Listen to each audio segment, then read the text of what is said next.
I said, I I need to put this somewhere. She's like, well, we could check it for you. I said, this is a at the time it was a $70,000 machine, the Live View, the backpack. Yeah, And it's I like, not said, gonna really just let you toss this around. well, she yelled at me because I had it between my legs. I said, I will sit here the whole trip to Vegas for 6 hours with it between my legs before I have you guys put it on the carry on or tuck it under the seat. I couldn't tuck it under the seat, so she was kind of getting mad, and she said, "Well, you got to check it, sir. You can't keep it there." I said, "Well, listen, are you going to be responsible if something happens to this $70,000 machine?" She goes, "Okay, just hold on tight." I said, "Thank you," Yeah. because I mean, what was I supposed to do? All Yeah, right. my wife had it was a year and a half ago, she went out to Washington, DC to shoot a wedding, and she checked her equipment, and it showed up, and she got her bags back, and her camera was destroyed, her lenses were destroyed, so she had to literally on site go buy a brand new camera and just throw it all on a credit card so she could get through the shoot, and then fought for like 6.5 months going through insurance with the airline before it ever got resolved. Oh my It was word. a nightmare scenario. So yeah, both of us are of this mindset of none of our equipment ever leaves our body from now on. I don't blame you. Hey guys on Facebook, Lindsay, Matt, how you guys doing? We're just getting situated here. If you guys want to share this out, that'd be great. Let's see here. Share.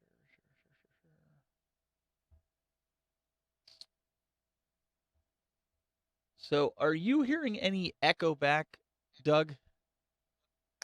Slight. I think it's coming from I'm not Glenn. hearing any. I think it's coming from maybe Glenn's headset picking up on his mic. I'm not sure though, because he had it up. Sure, blame the old I guy. am That's what you guys always do. the retro Blame the tech guy, dog, blame the old man. the retro guy. We make sure my other mic is off. Wait, I'm pretty sure it is. yeah, I think it's gone now. Wait, Hey, yeah, check. maybe. Uh Oh, don't push it back up. That's when we had the problem. oh.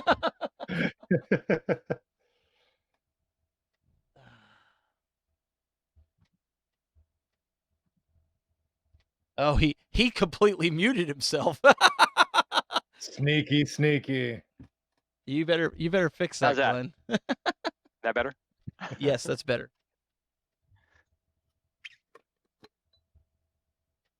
All right. I'm trying to get it out here into all these groups here.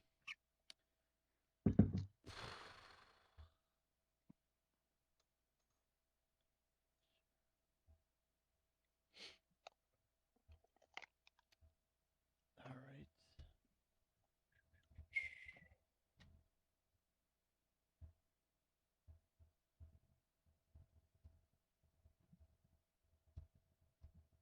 I think what we're going to have to start doing is we're just going to have to make John D a regular on this show the way he keeps spilling the beans on stuff. I mean, Yeah. Oh, he also said he wanted to be on the show like after CES too to kind of like fill in the blanks on some stuff because he said there'd be some questions. So whatever that means. there's going to be Right. questions tonight, that's for sure. Exactly. Let's go here to this. Has you called in yet, John? No, he's going to come in the second hour so we can get through. Oh, the second of the 5-hour marathon? No, we're not going 5 hours tonight, man. I haven't eaten dinner yet, so I'm like, I had a granola bar, so I'm good to go. all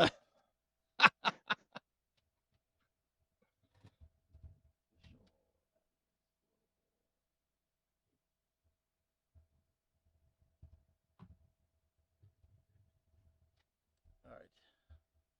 I have this guy named Buzz on my friends list. So like every time I type in the retro Buzz, it comes up with Oh, it comes up. with him like I wants to tag him. He's not gonna like that. Hey Luke, what's going on? Mike Chamberlain, welcome. All right. We have the chat rooms open on Discord as well. I think Glenn may have his open. I'm not sure. Yeah. Yep. He's getting firing to it now. So if you guys are going to go in one of those, if you're going to go in there or mine, at least let us know. And as always, guys, if you have something that you want us to pay attention to, because I know the chat room can kind of get crazy, just put an @ sign in front of our names, so that way it draws our attention. We get a notification. More so Doug and Glenn, because it's hard for me sometimes to get to a mention. Not that I'm ignoring you, but with switching and doing all kinds of crazy stuff.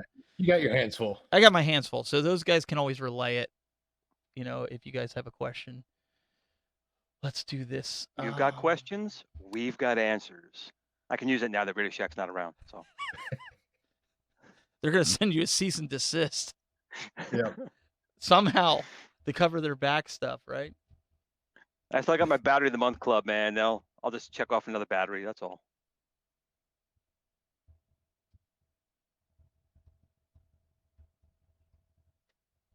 No, I don't want to tag him.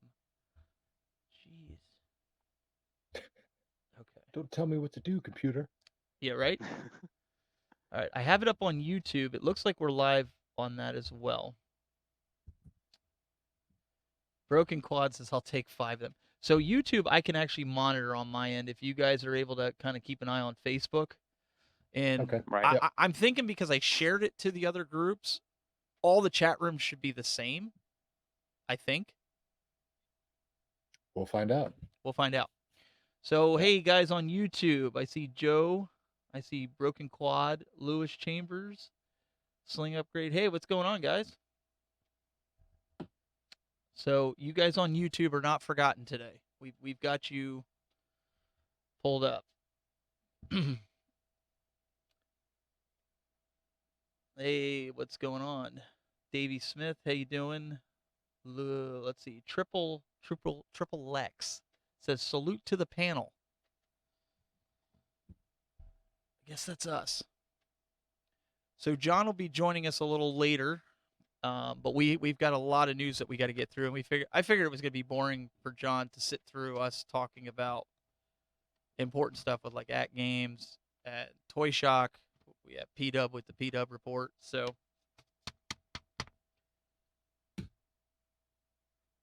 we're just about ready. Are you guys good? I think we're at the top of the hour here. Yep, all good. Good on your side, Glenn? I am now in the official Arcade 1-Up and Pinball groups. Yep. Okay. So we're good. So we're going to go dark, and then what we'll do is we'll start the recording and get everything going.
Hey guys, welcome to another edition of the Retro Buzz. This is episode number 6. Hard to believe we got that far, but we've got with us, we got a lot of news today, so I'm going to get into the introductions here. We've got Mr. Glenn Palomino. What do you mean number 6? Aren't we still recording from number 5? I didn't know we stopped. We're recording from number because of RGT 85, right? No, I meant because we went like 30 hours last time. I thought we're still. I know left. I thought we're still in the episode. We should be on episode 15 by then if you're going by that. We also have with us, we've got Mr. Doug Smith from, you guys know him as Cool Toy. Yeah. I don't think a lot of people actually realize that I'm one and the same. I comment on the Facebook groups and they're like, wait a minute, Cool Toy is Doug? It's like Einhorn is Finkel? You know, it's one of those type of things. Well, you know, that's how it works, right? Absolutely. So, guys, I'm sorry, I'm just making an adjustment here right quick, but we're here and we're doing the show here. So we've got some news from at games. Let's talk about that first. The 4.0. It seems like every week we've got something to talk about with at games. But at games on the Legends Ultimate, brand new 4.0 software came out. Glenn, we got the Bluetooth. You and Doug have been testing, so I'll let you talk a little bit about the Bluetooth experience on the at games with the RetroPie. And is it something people should do? Actually, you know what? It's a really, really cool and welcome feature. Again, you could get a lot of games built in, and you can add them with the add games with the USB stick. But it still doesn't beat the experience of a Raspberry Pi when you download an image and you have all the systems in there already. Now the spinner and the trackball don't work yet, which I had some problems with yesterday. I had to actually hard reset my machine a couple of times to get the firmware to release whatever's in the RAM and work properly. But as far as joystick games, it's really nice being able to play games that I can't play yet via other means on the cabinet. And it's pretty solid. Again, like everything else we've seen, there's a very small latency, but I don't think for the casual gamer they would even really notice, to be quite honest. But it's really, really nice. And I do appreciate at games constantly coming out with these upgrades. What do you think, Doug? Yeah, I've actually enjoyed it. This is the first one that is actually kind of like the official Bluetooth release. We've had those previous open beta tests before to where, yeah, you got some Bluetooth support, but you had to kind of throw away to the side some of the other new additional features that were coming out per the official releases. So with this new 4.0, you actually don't have to make those sacrifices, and you can continue on to tinker and play with your Bluetooth device connections, whether it be a Raspberry Pi, Odroid, PlayStation 4, Xbox, whatever you're trying to hook up via Bluetooth. So I've really enjoyed it so far. Like Glenn said, the little quirks, the trackball and the spinners, they still need to work out the kinks there, but it's so far so good, and I'm really enjoying it. What have you tested so far with it? On just for people that are watching, so they can kind of get an idea of what they can run on it. I know you guys both did the Raspberry Pis, but I know Doug, you did a video on the Odroid. What else have you guys tested with that? Good, Doug. You want to start? Yeah, sure. I've done a Odroid XU4, done a Raspberry Pi because I dug one out of a drawer that I still had, and it worked fine, obviously. I've got it connected to my PlayStation 4 successfully. I've got it to connect to my Xbox One. Haven't had any luck whatsoever with Nintendo Switch. Tried to connect it to an Amazon Fire Stick. Can't get it to recognize there, but for the most part, those are the main things I've tried thus far. I'm gonna have to mess with it. I haven't touched it, to be honest with you. Glenn dug something out. Yep. Glenn. Yeah. Well, I tried connecting it to my phone. It didn't work, but I got a message out to them to take a look at the firmware to why that's not working.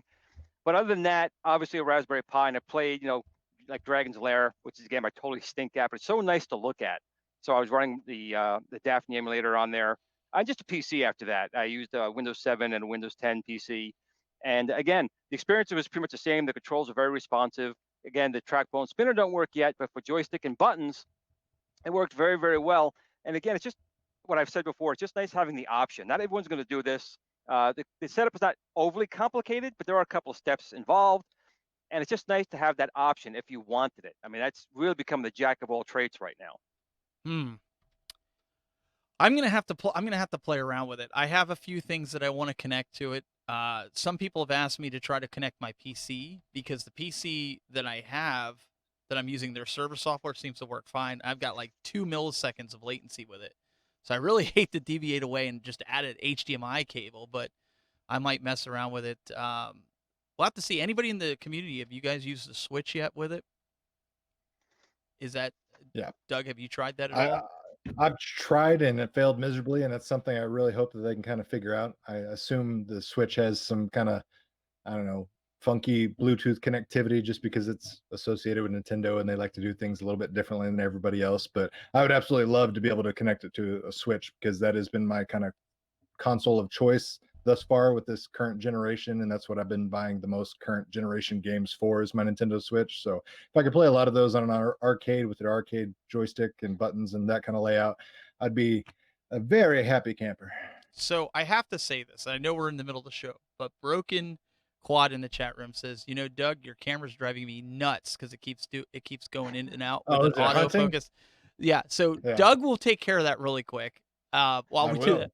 So one of the other things, Glenn, we could talk about real quick while he gets that situated is a brand new feature that Bill and PK have announced. It hit our desk this week. One of which is the Taito announcement of having those games put on the at games, or I should say the dongles that they're looking to add. So we'll get them on the Legends. What do you think about this announcement? Well, I definitely like Tato games, and they weren't really specific. So we're assuming that it's going to be on more than just the Ultimate Legends, like the dongles and maybe some other dedicated consoles on the side. But the announcement itself is really kind of cool, especially since there was such a problem in the past with some lawsuits that look like have dissolved or been basically thrown out of court. So it's a really good thing. Space Invaders, obviously, is from Tato. Operation Wolf. I don't know if these games will be coming out, but they have a very good library of games.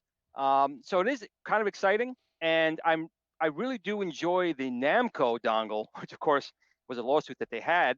But those games were emulated very well on that dongle. So if they could do the same thing with some Tato games, that would be really, really cool. And who knows what else they're going to come out with, because they did say multiple platforms they're going to be doing it on. What about you, Doug? I mean, I'm a big fan of Bubble Bobble. It's not one of my all-time favorite games, like Burger Time or something. What do you think Or about Double the Dribble. announcement? Or I'm very excited about it. Bubble Bobble. It's one of those games that I enjoy playing, but the thing about Bubble Bobble specifically is I will play it, and then for the entire duration of the rest of the day, I will be humming all the music for Bubble Bobble.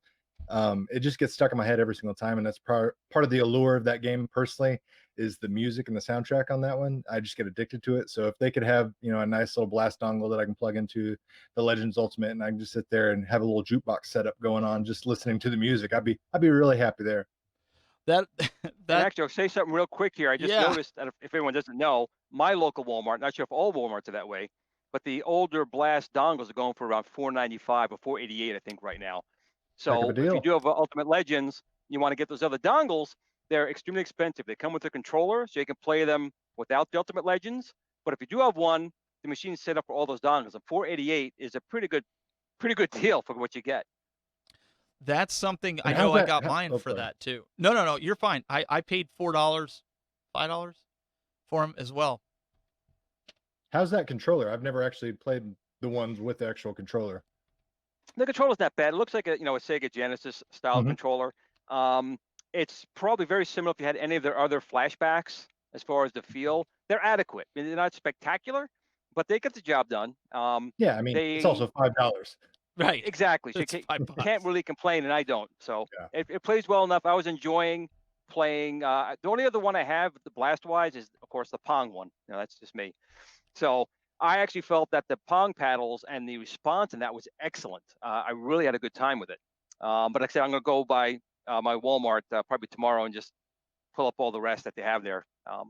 Good price. So you're just Clear gonna 'em buy out. it? Yeah. Wait. That's it. So you're just gonna buy them, and what are you gonna do with them? Just put them on your shelf there or something, or what?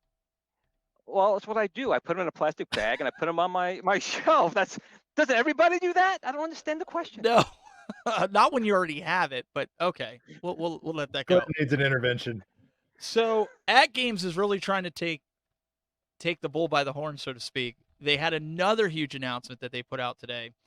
All this in the first 3 days of the new year. Here we've got the At Games My Cloud Game Room, which is MGR. And if you saw the post by Bill earlier today, you would have if you read a little bit about it, what this is going to enable us to do. And I'm going to read it right off of the press release. The new MGR option empowers ALU users and owners to play from their own cloud-based PC, where they can install their own game software and store applications. And that even better, the MGR is an online multiplayer ready, so hosts can invite up to 3 of their ArcadeNet friends to play game software on their cloud-based PC. It's another great way for you to game on your way with the Legends Ultimate Cabinet. What do you guys think about this? I know we're going to test this in the upcoming days here, so we're going to show like a few of us, and you do have to disable the second player if you're going to do 4 players consecutively over the ArcadeNet. Doug, let's start with you this time. What's your take, your initial take after seeing this? Well, immediately, like the whole multiplayer aspect sounds amazing. The fact that you can all kind of join forces and play some of your favorite games. The cloud PC thing really is helpful. There's a lot of people out there, obviously, that just don't have the powerful PCs to kind of do their own kind of thing. Whether it be bandwidth issues or just money issues or whatever. But the fact that you can rent, for a lack of a better term, or use somebody else's hardware and be able to enjoy these games and enjoy these games with friends is really appealing. $1 a day, Glenn. Is it worth it? Well, again, it depends on each Oh, individual. I per do think it's hour. a really Per neat hour. Sorry. idea per hour. Per hour. It's like my son, for example, he plays all these games, but he only plays with his friends pretty much over the computer. So for people who enjoy the older style games or the games available on the Ultimate Legends and other people your age, it's a good way to reach out. Like I can't fly to Ohio or anywhere else to meet with you guys to play one-on-one. So it's a cool way to still watch you kick my butt in the game, which is kind of what you do.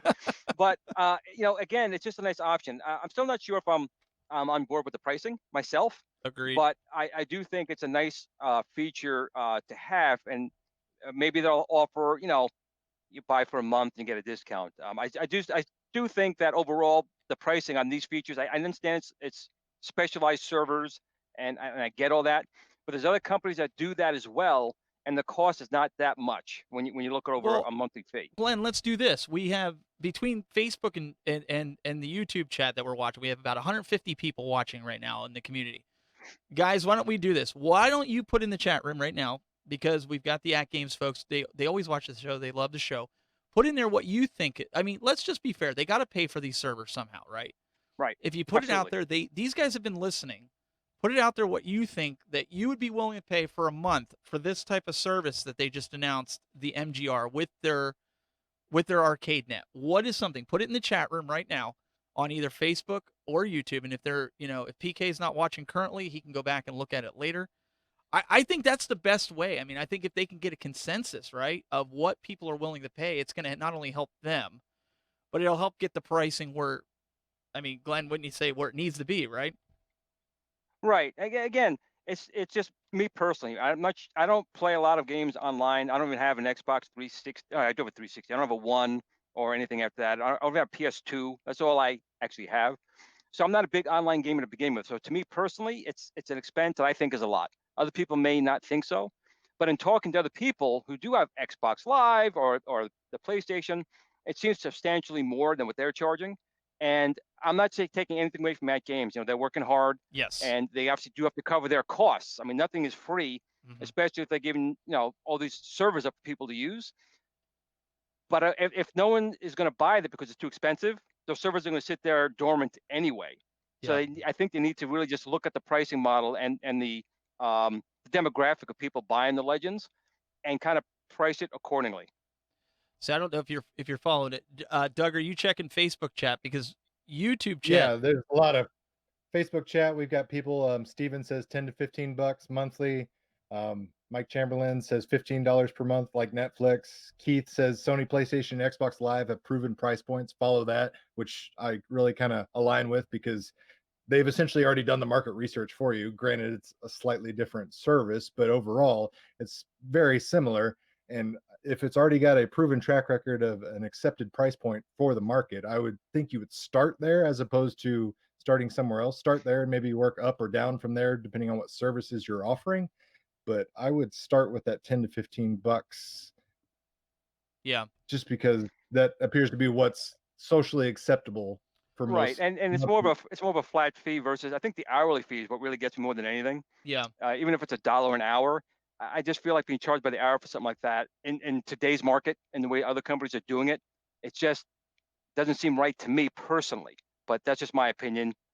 Just Right. expressing it. That's But all. but it also, you got to take into consideration for tech issues like logging into the game and logging, having the servers kick up. That eats away at your time. YouTube says Broken Quad says, hey, $50 a year. P-Dub says $60 a year, which breaks it down to about what the Disney pricing is. What, $6.99 a month. seems to be the consensus over on YouTube. Some people are saying $29.99 a month. I think that's a little.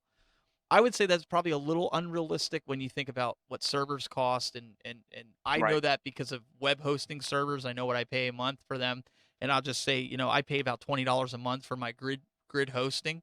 But there again, I'm putting 100 websites on my grid host, so we're talking about a game server hosting. Servers kind of run around the same thing, so I think if they could get it down to $50, $60 a year, I mean, how often are most people, like you said, Glenn, you're of the old school, you don't really play online. Yeah, I gotta say that. But I mean, honestly, we're all grown guys. We all have work. What are we going to get in? Maybe 2 to 3 hours a week, maybe of online gameplay. If our wives, well, you have a kid, so you fall in the same Right. category. But if our families allow it, right? That's the challenge. Yeah. Yeah, it's gonna be different for everybody, for some people, you're gonna have that $1 fee, and that sounds fine because 'cause they'll play it maybe 4 hours a month, but then you're gonna have other people that are gonna play an 8-hour, Yeah, Saturday session and just grind through, and then maybe they wake up Sunday and they continue and do it another 8, 10 hours before they go back to the Monday through Friday work grind.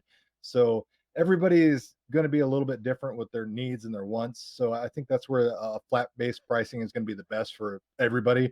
And even then, if you're able to offer tier systems, so like a $10, a $20, a $30, just depending on what kind of offerings you're going to get, that's going to be a little more flexible to the larger audience. I agree with that. Right. That's what actually gets me too. He made a good point, which is like when I have my cell phone or anything like that, I always buy the unlimited data. Do I always use all that? No, but I like knowing I'm never going to go over and pay a lot of money. If you get a really good game session on, you're only going to play for 3 hours. You end up playing 24 hours. It's only $24, I know, but it's always that in my head that the clock is always ticking. Or like you said, Stephen, like yourself, if the server has an issue or if you get kicked out and you got to start over, the counter's still going. Yeah. I definitely think it should be unlimited per month, or at least offer this price for unlimited versus $1 an hour. Yeah. That just gets me. That $1 an hour gets me. I can't even buy a cheeseburger anymore for $1. So it's It's just not quite what I'm looking at. it's funny you should say about a cheeseburger. I think there was a comment in Facebook. I don't know. Doug, did you see that where the guy said he bought a double Yeah. cheeseburger meal and he says he's regretting that decision right now. Sorrowfully regret. Sorry, I know that's kind of off the cuff, but you said about buying a cheeseburger, but Well played. yeah. But I think you're right. I think there's a lot of people willing to pay for certain prices. Listen, I'm not asking for free. Servers cost money. I know that more than anybody, doing what I do. And I think everybody in the chat room here and the consensus is, $50, $60 a year seems to be that sweet spot that has unlimited use cases. And in reality, the more people you got playing using your service, you're going to find out bugs and get bugs fixed quicker because you're going to have more people playing, and it's going to make the product that much better. I don't know. I mean, ultimately they have the last say, right? They're gonna make the call, but it's always nice to have the community kind of put that in there. Let's transition a Well, little bit. Oh, go yeah, ahead. because Go ahead. that's who they're looking. That's who they're looking, to join it. And I just don't see at that price point. And from the feedback we get, I mean, we hear from people all day long. I mean, I know Yeah, PK and those guys get emails too, but you two as well as me, we get messages all day long and night. And the consensus is that they just don't feel that that's a good pricing model. They just don't. I agree. And it's Yeah. a There's only 2 things in the world that I know are charged hourly, parking meters and prostitutes. You don't wanna be in the same league with either one of those, I don't think so. yeah, and Do the coins go in the same spot? oh, Not touching that one. yeah, the consensus is, some of the folks are saying in the chat, the price is outrageous, and Xbox is cheaper than $60 a year when you get a gamer pass for $1 and have to include with renewals in the Xbox Live membership. And I agree. I mean, you're talking about Sony and Xbox and Microsoft. They've got the money that they can lower it. Act Games is a smaller company, not justifying it by any means. I'm just saying that you got to kind of look at where that medium is. But the good news is, maybe this will change. You never know. That's the great thing about a press release. Things can change based on feedback, based on demand, based on everything. So again, it's always good to kind of put this stuff out there so we can see what happens. But right now, uh, Switch we're, gears. we're gonna throw it over to our buddy P Dub because he's got some announcement that I know you guys have been kind of on the cliff about when it comes to Toy Shock. So take it away, P Dubs.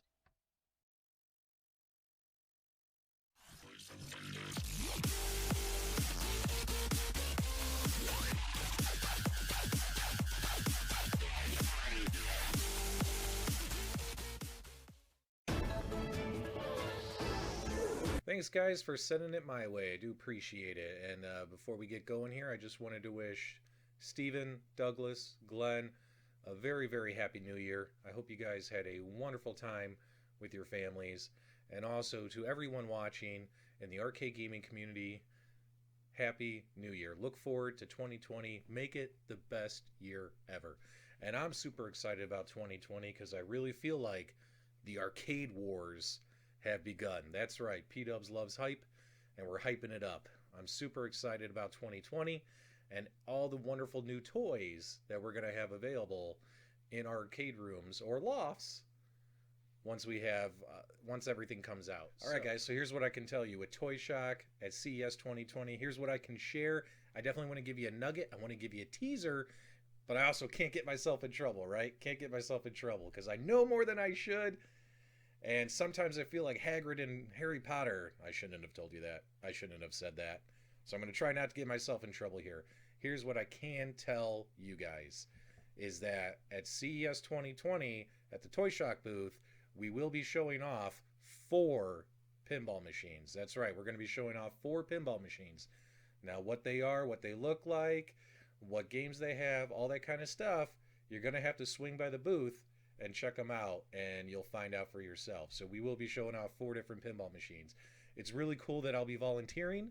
I'm super excited that I'll be working their booth during the show hours from the 7th and through the 10th. So very, very excited about this.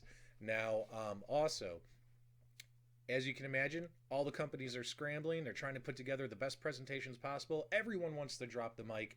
Everyone wants to make a huge announcement. And Toy Shock is no different.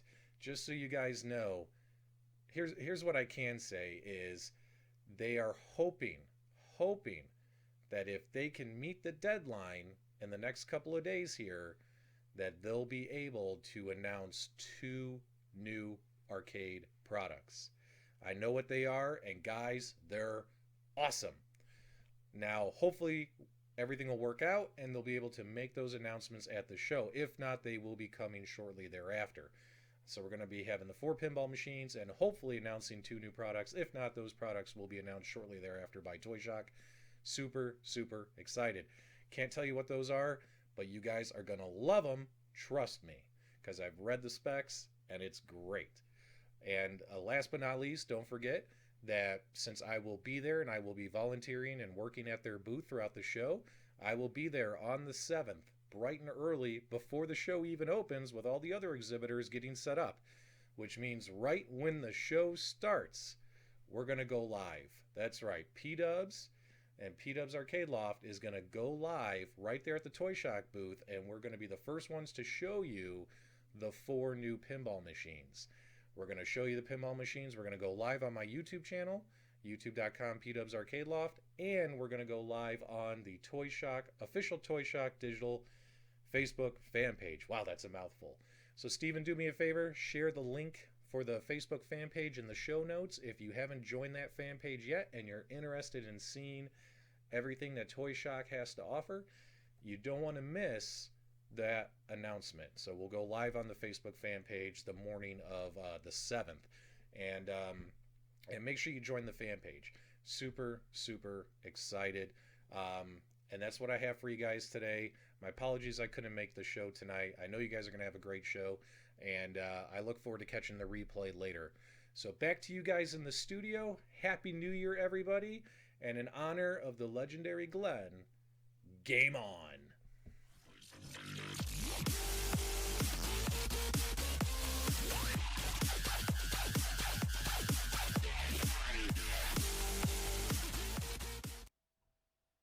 Hey, P Dubs, thanks for that report. And you got to learn about broadcast magic, not to give away the fact that it was a recording.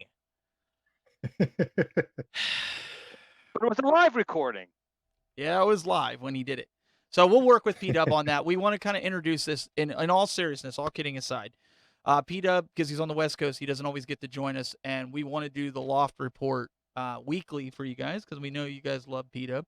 So we're gonna kind of get that integrated into here some way, somehow. But we'll work with P Dub on the audio.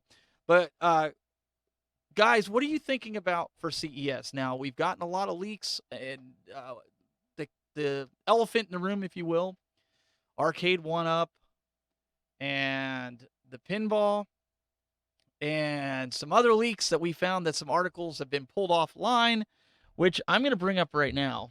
And so I'm wondering if Arcade 1-Up is going to get mad. But I don't know if you guys have seen this, but Arcade 1-Up and Zen Studios announced a 3/4 scale pinball machine. Yeah. Now, you guys say, well, that's we've been hearing about this all day. Yes, you have, but not about this, the Zen Studios. But when I click on the link, watch what happens.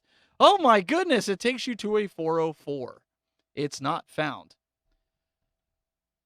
Was that another whoops, or do you think this is starting to be a, Glenn, do you think this is something that they're slowly planning, leaking, taking it away, or is this somebody really oops? Well, you know the old saying, being in broadcasting, there's never any bad press or bad leaks. I don't think it was probably intentional. I think it may have been or maybe it was. I don't know, but it didn't seem to me like it was something they leaked intentionally.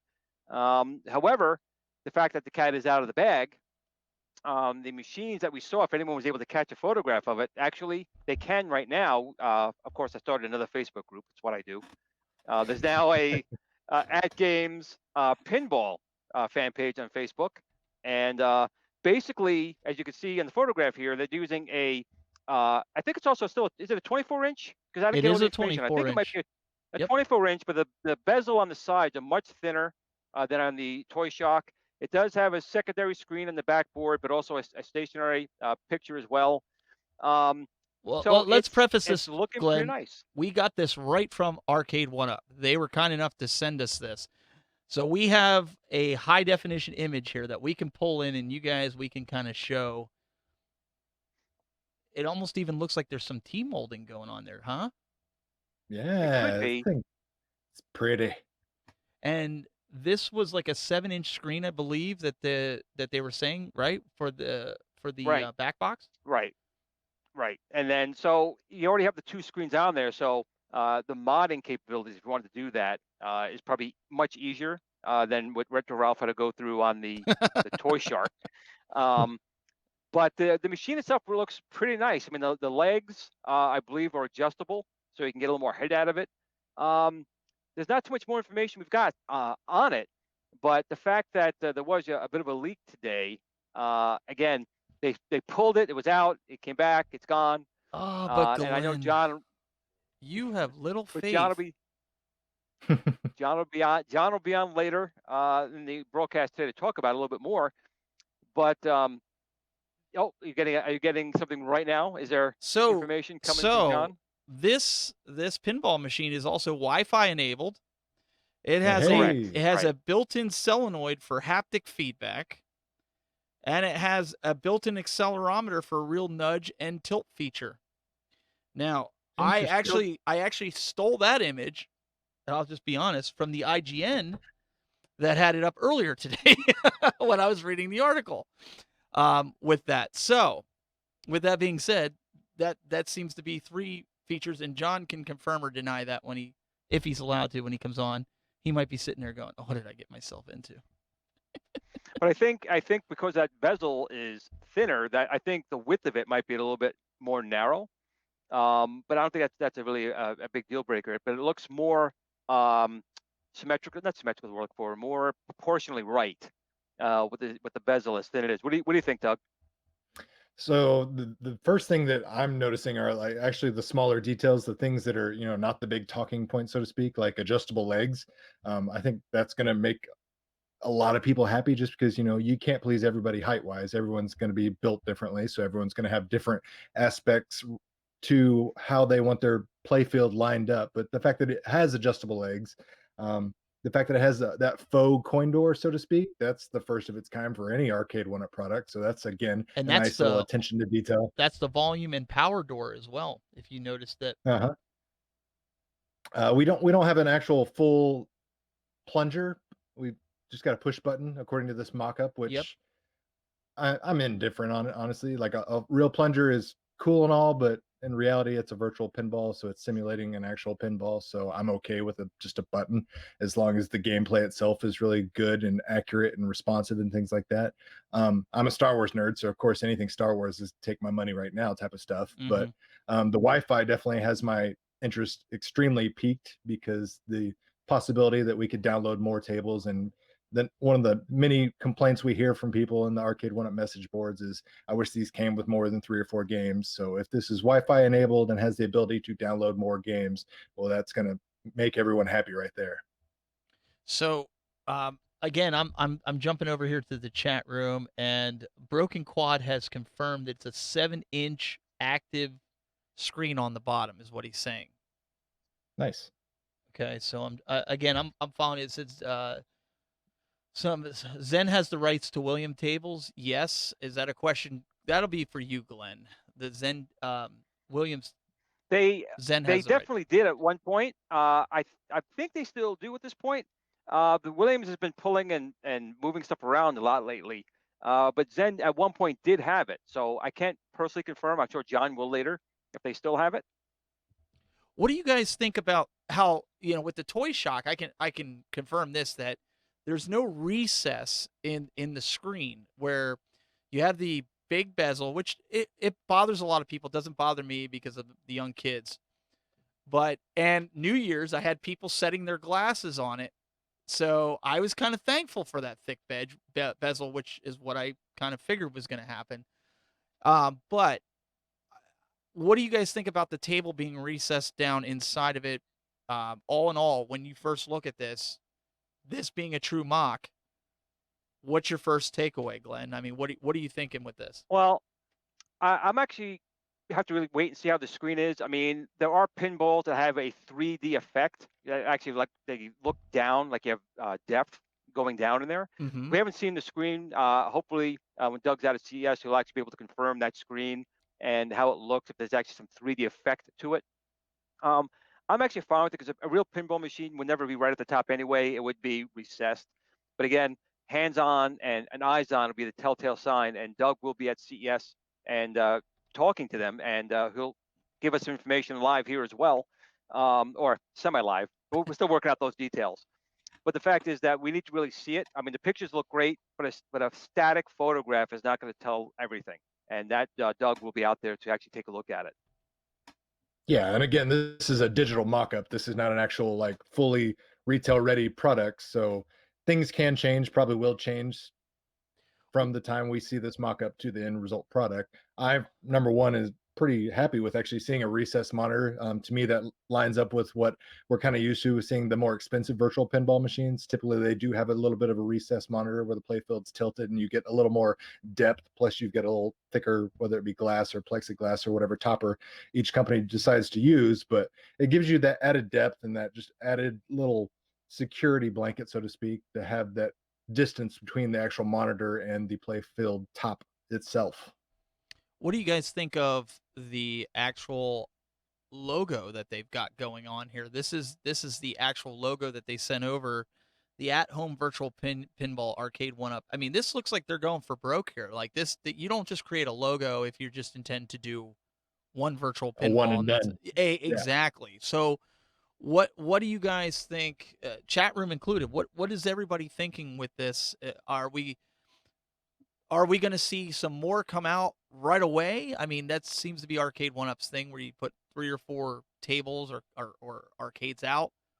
I'm also curious why they went with Star Wars. Not that I'm complaining as a Star Wars nerd. I'm just saying, why do you think? That's easy in my opinion. I mean, the movie's out right now. The Mandalorian is a big hit as well. So Star Wars is, whether you love it or you don't, it's on people's minds. It's been around over 40 years now. So their Star Wars arcade, the arcade one up that they came out with was a big hit for them as well. So they obviously have a license with Lucasfilm, and I'm sure they're going to use that as much as they can. So to me, it actually made sense that would be the first one they're bringing out. So, guys in the chat room and guys watching, and you guys, what would you like to see as another table at launch? If you could have it right now, and I know, Doug, you're wearing the Darth Vader shirt, which is a great shirt. I have that Yeah. shirt actually. What would you like to see as like top 3 launch titles? If they said, okay, when you go out to CES, hey, we're going to do this, we're not sure what the next 2 titles should be right out the gate. Glenn, we'll hit you, but we'll hit Doug. What do you think? What are you thinking? Firstly, Back to the Future. I'm a massive Back to the Future nerd. I've been skateboarding for 20 years, so Back to the Future is a pinball machine I've played tons and tons and tons. Next to that would be Jurassic Park, Jurassic World, any of those Jurassic series pinball machines. And then lastly is the Marvel series, which all coincidentally I think fall under that Zen Studios umbrella. So I think this is something they have access to and could easily turn around pretty quickly. I have to agree with 2 of those for sure. Definitely Back to the Future and the Jurassic Park. But I would go for Star Trek: The Next Generation. That was just one I played a lot. Oh, that is a being good older, one. once again. But that was a really good table. That's the beautiful thing about virtual pinball. I mean, you really can cater it and design it whatever you want it to be. Once you have the basic design down, it's easy as long as you get a license to put the board in there. The big thing as well is, will they address complaints that the Toy Shuck had with delays with the flipper, things of that nature. The plunger, the button Well, doesn't bother me too much. Someone may come out with a modification P-Dub doesn't think to they change will. that. P-Dub doesn't think they will because he said they're already dropping the ball, because they only added 1 flipper to the logo. He said there's only 1 flipper on the logo, so we're in trouble. But Illuminati confirmed. but let me roll back here. Ryan Demaitis, if I said your last name wrong, I apologize. He said Twilight Zone and Universal Monster. Twilight Zone was I love that one. That was one. Yeah. I thought was good. Somebody said Terminator 2, Batman. Let me see here. Adam's Family is another one. Adam's Family was one I saw. Chat room's moving quick. I'm sorry. So, but I think you guys got some really good titles. It'd be really interesting to see what they're actually gonna bring. P-Dub goes, imagine the lag on that thing. Glenn, do you have any? You don't have any full size tables currently. I mean, I know you have the Tron, and the Zaxxon. Right. I've been. It's one of my projects. I have a 7-inch with a 5-inch display that I built along with my friend Dwayne Ringo, and I've been working on a 42-inch main screen and a 32-inch rear panel. It's one of those projects that kind of go on and on and on, and you never quite get it ready. So I don't have it here. It's basically still in parts. But pinball, I definitely love it, and I've always wanted a virtual pinball. But to anyone out there, it's not like MAME or other emulators. Virtual pinball is a bit of a pain, a real pain, to set up and get working properly. When you get it set up, it's fine, but a lot of people can never get it working because there's different products that have to work together. It could be just such a hassle. And I'll tell you, virtual pinball for me is a hassle just to get working right.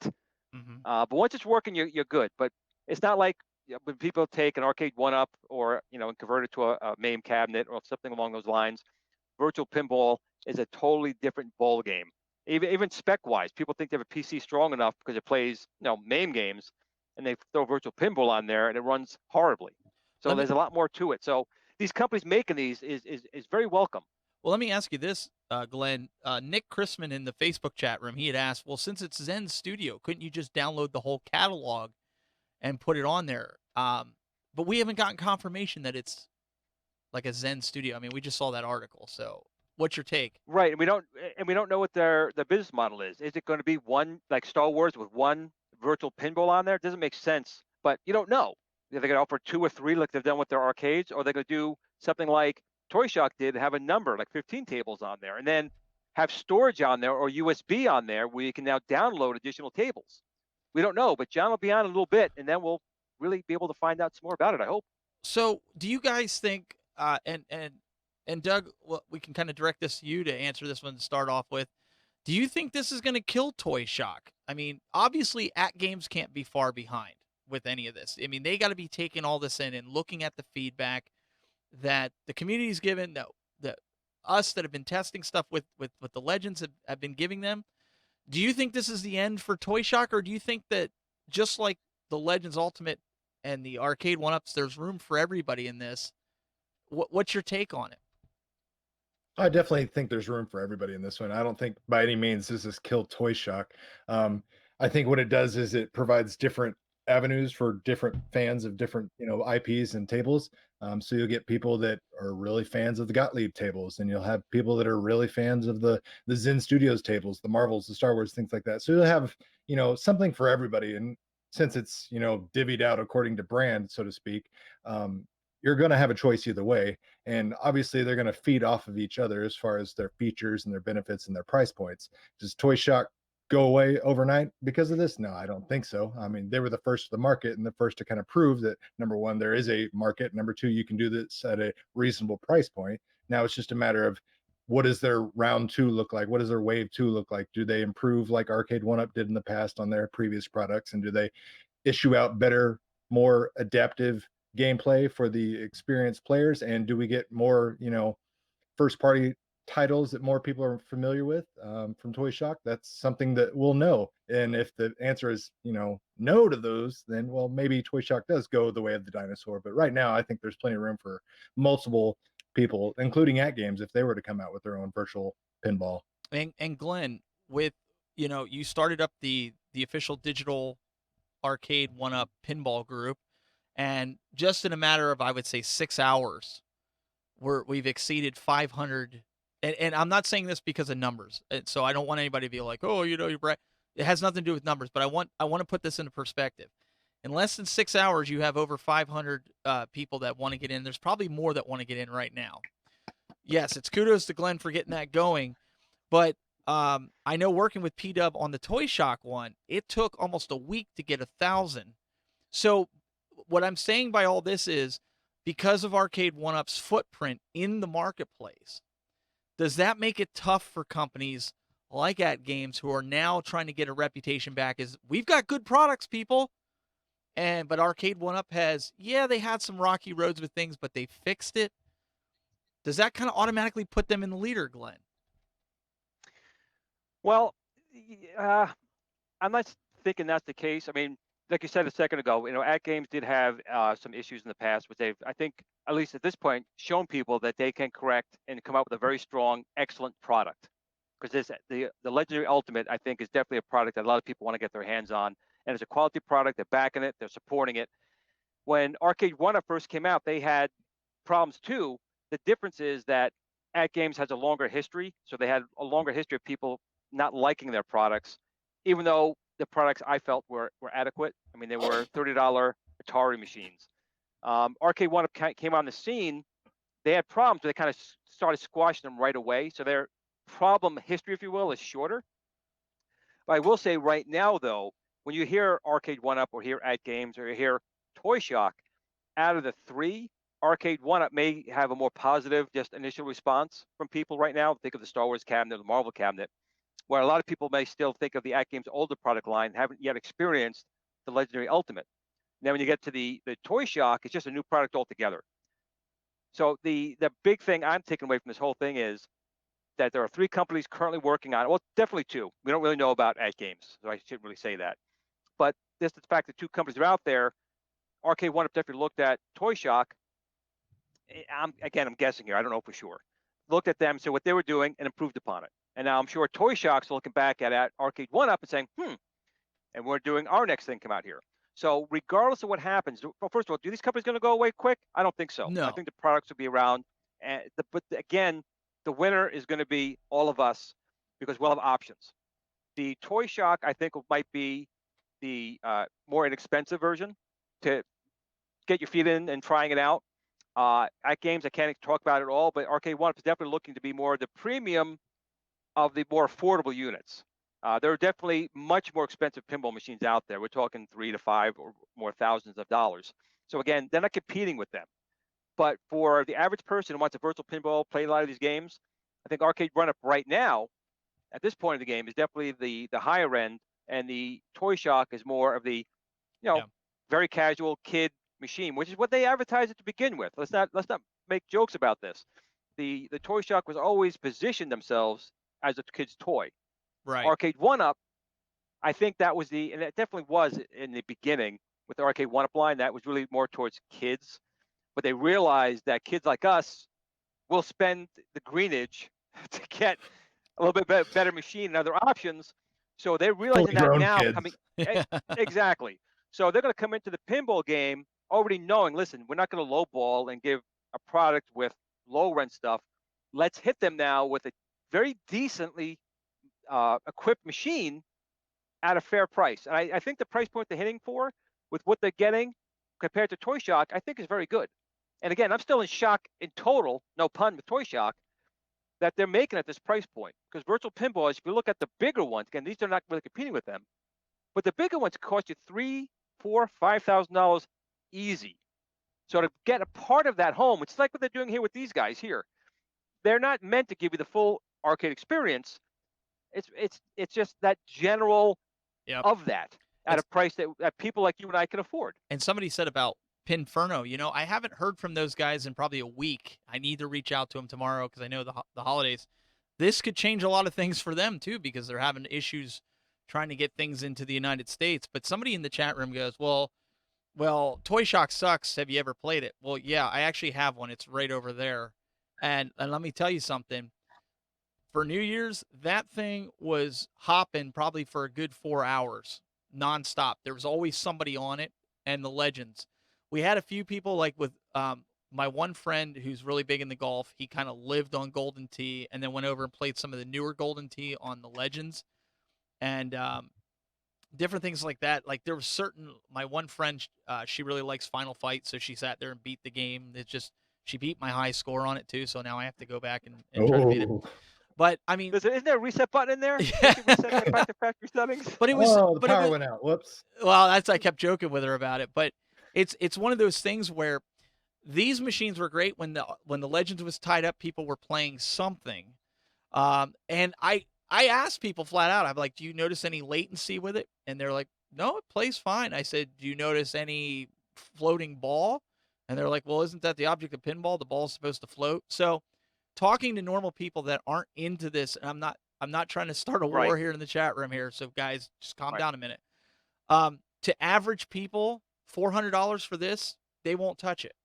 I think the speakers Right. are And crappy. that's That's an excellent point you brought up, is that a lot of people who watch us are going to be more of the semi-hardcore, maybe not Yes. the hardcore, but semi-hardcore. But Toy Shock, Arcade One Up, their product line is not designed just for us. It's designed for people who go into Walmart, who go into Costco, for their kids. It's not meant to be a perfect $5,000 or $6,000 arcade experience. But if you can get something close to that at a decent price point, that's what they are. And the Toy Shock, again, is there a little lag? Perhaps. Is everyone going to notice it? No, absolutely not. Someone who's very hardcore will, but a lot of people won't even notice it. And if they do, it wouldn't bother them because it's really a fun little machine. So It you is. always have to take things at their face value. Don't expect a $10,000 machine for $30. It's just not going to happen. But you know what? The only time they noticed that there was lag or latency is when I took them over to the Legends and I had them play Pinball Effects. I had the Star Wars tables, and I had them play that on the Legends, and they were like, "Okay, I see what you were saying when you asked why the ball was floaty. You're talking about a faster, a faster setup, and Pinball Effects is awesome, but." They still went back and played the other pinball game because they still had a hard time keeping up with the game because, I mean, let's face it, most of that generation, these guys were in their like 20s, gals and guys. I don't want to just say guys in general, but they were in their 20s or younger. I was the oldest one here, and they didn't really play pinball growing up. So this is pinball to them. They don't know anything different. So And I'm really happy that Doug played a lot of pinball. I mean, I Yeah. honestly would think someone his age went right to the games. The fact that he even likes pinball, because pinball it's different. It's not like an arcade game, but there is very good strategy and Yeah, there's concentration skill involved. required in there. Yeah. And I'm really Mhm. impressed. Doug, cool toy. I'm impressed. I'm wise beyond my age. What can I say? No, I was always a movie buff. So what always gravitated and pulled me into pinball was those marquee titles, the Back to the Future, the Terminator 2, Adam's Family, things like that that I knew and loved on the big screen. Hence the big screen behind me. I have a home theater that I just absolutely binge out and watch movies all the time. So my pinball love and obsession comes from those movies and those IPs that I love. So that's why I'm really excited to see this from Arcade One Up and excited to see other companies potentially releasing anything movie related as far as pinball IPs, because that is what I grew up loving and that's what I grew up experiencing the most. Sorry, I see Scott's in the chat room, and I was just kind of asking him. I'm like, hey, so where's John at? We're like, John sent me a message. He's running about 10 minutes late, so about 7:05, 7:10. okay, He said it'll be all on. right. Well, we'll let it. We're still Well, chatting about this, so we're still good. Because I don't want people to think like, hey, you guys said he was coming. He's coming. So Clickbait. yeah, he wants to make an entrance, and that's fine. But I think overall, not one person when they were here for New Year's said to me, "Oh, I don't want to play that because At Games made that. I don't want to play this because Arcade One Up made this. I don't want to play this because Toy Shock made it." They were going over and they were just, this was an arcade. You know, that's the way they looked at it. And I think that's the market that's going to sell these. We're the ones that get kind of aggressive with this, right? I think that's the Yeah, tough. it's true. That's the tough point. Yeah. Right. And one of the things that Arcade One Up has the advantage in this market, so to speak, as far as pinball comes, is brand recognition. So I remember when Toy Yes. Shock first came out, people were like, "Oh, this looks awesome and everything. Has anyone ever heard of Toy Shock? Does anyone know if this is any good?" Like, everyone, it's a roll of the dice to spend $400 on something in a brand you've never seen any historical, products from, aside from RC cars and things like that. So with Arcade One Up already having an established presence in home arcades and things like that, being well established in Walmart, hell, even seeing commercials on TV for Arcade One Up products gives most consumers a little more confidence in being able to plop down their hard-earned cash for a premium device such as a virtual pinball machine. I think these companies are making it so much easier for us to have this stuff, right? Before Glenn showed us, I don't know if you guys remember, but Glenn showed us a couple weeks ago, maybe it was episode 2 or 3, his museum that he has there of all these miniature arcades that he has. I mean, Glenn, that was the closest thing you I'm could not- ever have to an actual arcade. I'm telling you, as a kid growing up, it was all his wishes playing asteroids. Oh God, please when I go home, I'll do whatever you want. I have to have an asteroids in my room, please, please, please. And it's taken like 40 years, but yeah. And actually, my house has become basically an arcade. It's an arcade. You can't go in any room now without having something arcade related in there, to the point where my son and my brother are like, "What are you doing?" But they think I'm crazy, and maybe I am. But to be honest, these machines mean a lot to me. These old games mean a lot to me personally. It was one of the best times of my life being a kid, going to those arcades and playing these games. And it was such a long dry spell. It was such a long dry spell where you couldn't get them. And then Basic Fun comes out, Super Impulse comes out, Arcade One Up comes out, Replicate, New Wave Toys, Numbskull, and now you have Toy Shock at Games. Making you relive so much stuff you wanted as a kid. I mean, to me, okay, it's a drug. This is, I guess, my drug, and at least it's something that's fun. Other people can enjoy without going to jail. As Yeah. far as I can tell, no one's gonna go to jail over any of these. I personally think it's fine as long as you have the room for it. And my wife, she's been supportive of it. My kids, my daughter though thinks I'm out of control. She has said that Did to you get me. the couch out? Was the wife able to let the couch go? No, I kind of, well, so I compromised, right? So if I go back to this camera here, so what I did was I compromised with her, and let me remove my lower third here. So I actually moved the couch over here. You can kind of see it. Let's go. So the couch is here, and then the other one's on the couch is there, and then the other one goes there. So it's like right in the middle of the room, kind of does like an L or a V toward the TV.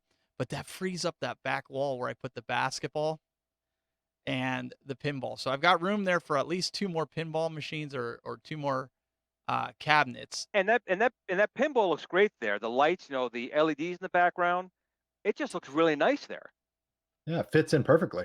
Yeah, I think it works good. I just need to get some lights for underneath it. I tend to do that with all my arcade one-ups have LED strips that you can get on Amazon. Before everybody asks me for the link, you can get them on Amazon. They're like $10. Just search them. If you really want a link, I'll put it in the description. Even the ones I get asked all the time about these too. These are actually iPhone controlled, and I can change them. They don't stay that. I can make them look like a solid red going around it, or I can change them to anything. It's all iOS or Android controlled. Those are like $15 for 30 feet or something. Again, I will put links in the description because I know everybody's going to ask about that. But every cabinet, including the Legends, all has the LED lighting behind it. It's just something like I don't know, when you're in a dark basement, it kind of helps lighten it up for like that arcade look. So that's kind of what I did with mine. Hey, Doug, where's your cabinets at this point? Are they in this room or are they in a different room? There are multiple rooms at this point. I've got some in this room. I've got some in a different room. I've got a 5-bedroom house. I literally had one room that was reserved for dog beds, just sitting around as like a dog lounge room. It's been relocated to an arcade one-up arcade at this point, and it will probably continue to grow. The plan was to put them in the garage and have an arcade in the garage, and that just hasn't worked out. It's cold, and I'm like, you know what? I like gaming in comfort with air conditioning and heating, and so it's spread around the house right now. It'll continue to grow, and at some point, I will have to have a conversation with myself. But at this point, I'm not having that conversation, so we're good. I think Glenn's got the least amount of space because he has all that stuff there. I mean, just look Yeah, at it. It's just Mr. Collector. Yeah, this He's is got- and this is, as you guys know, this is nothing. I mean, No. I have 2 bedrooms taken up. I have my home theater now taken up, that's where the Legends is, and my Star Wars and my Tron unit and Space Invaders. But what you're seeing behind me here is repeated 4 more times in this room alone. So let's talk about something while we're waiting for John here, because this is something I'm following the chat room on YouTube, and somebody had brought up, and I apologize if you were the one that brought it up, but I did see it. Light gun arcade cabinets. We all know the problem that you run into with LCD screens and light cabinets, and I know some guys have taken the light bars, and put them above it, and some folks have said it's not as accurate. I think Ralph was one that even said it's okay. It's an okay solution. What's your take? Are we going to see that, Glenn? Are we going to see a light gun solution that's going to work for these LCD cabinets, or possibly a cabinet? I can't speak for the companies. I can No, say but I mean, I the am technology. developing my own. I have my own that'll be coming out in 2020, based on It is very good 2020. technology. I know, but it just started. So it's one of the things we're coming out with. I would love to see a game like Terminator 2 Judgment Day, or even with Tato now, having them with like Operation Wolf, games like that I would love to have, or even Duck Hunt. God, Nintendo, would you give us something out there? I would love to have those type of games, or Outlaw, Hogan's Alley, something, or like Jurassic Park. They have a great game too with the light gun. So I would love that type of game. I can't speak for any of the companies, but I'm going to be offering that solution myself, and then you can always mod it and add it to your machine. But it would really be nice to have Arcade One-Up or Rat Games or someone to come out with a really good light gun cabinet. I think people would really like that up, just like a driving cabinet. Another thing people really want. Well, it's funny you should say about a driving cabinet, because I got this for Christmas as a gag gift. I don't know if somebody saw it.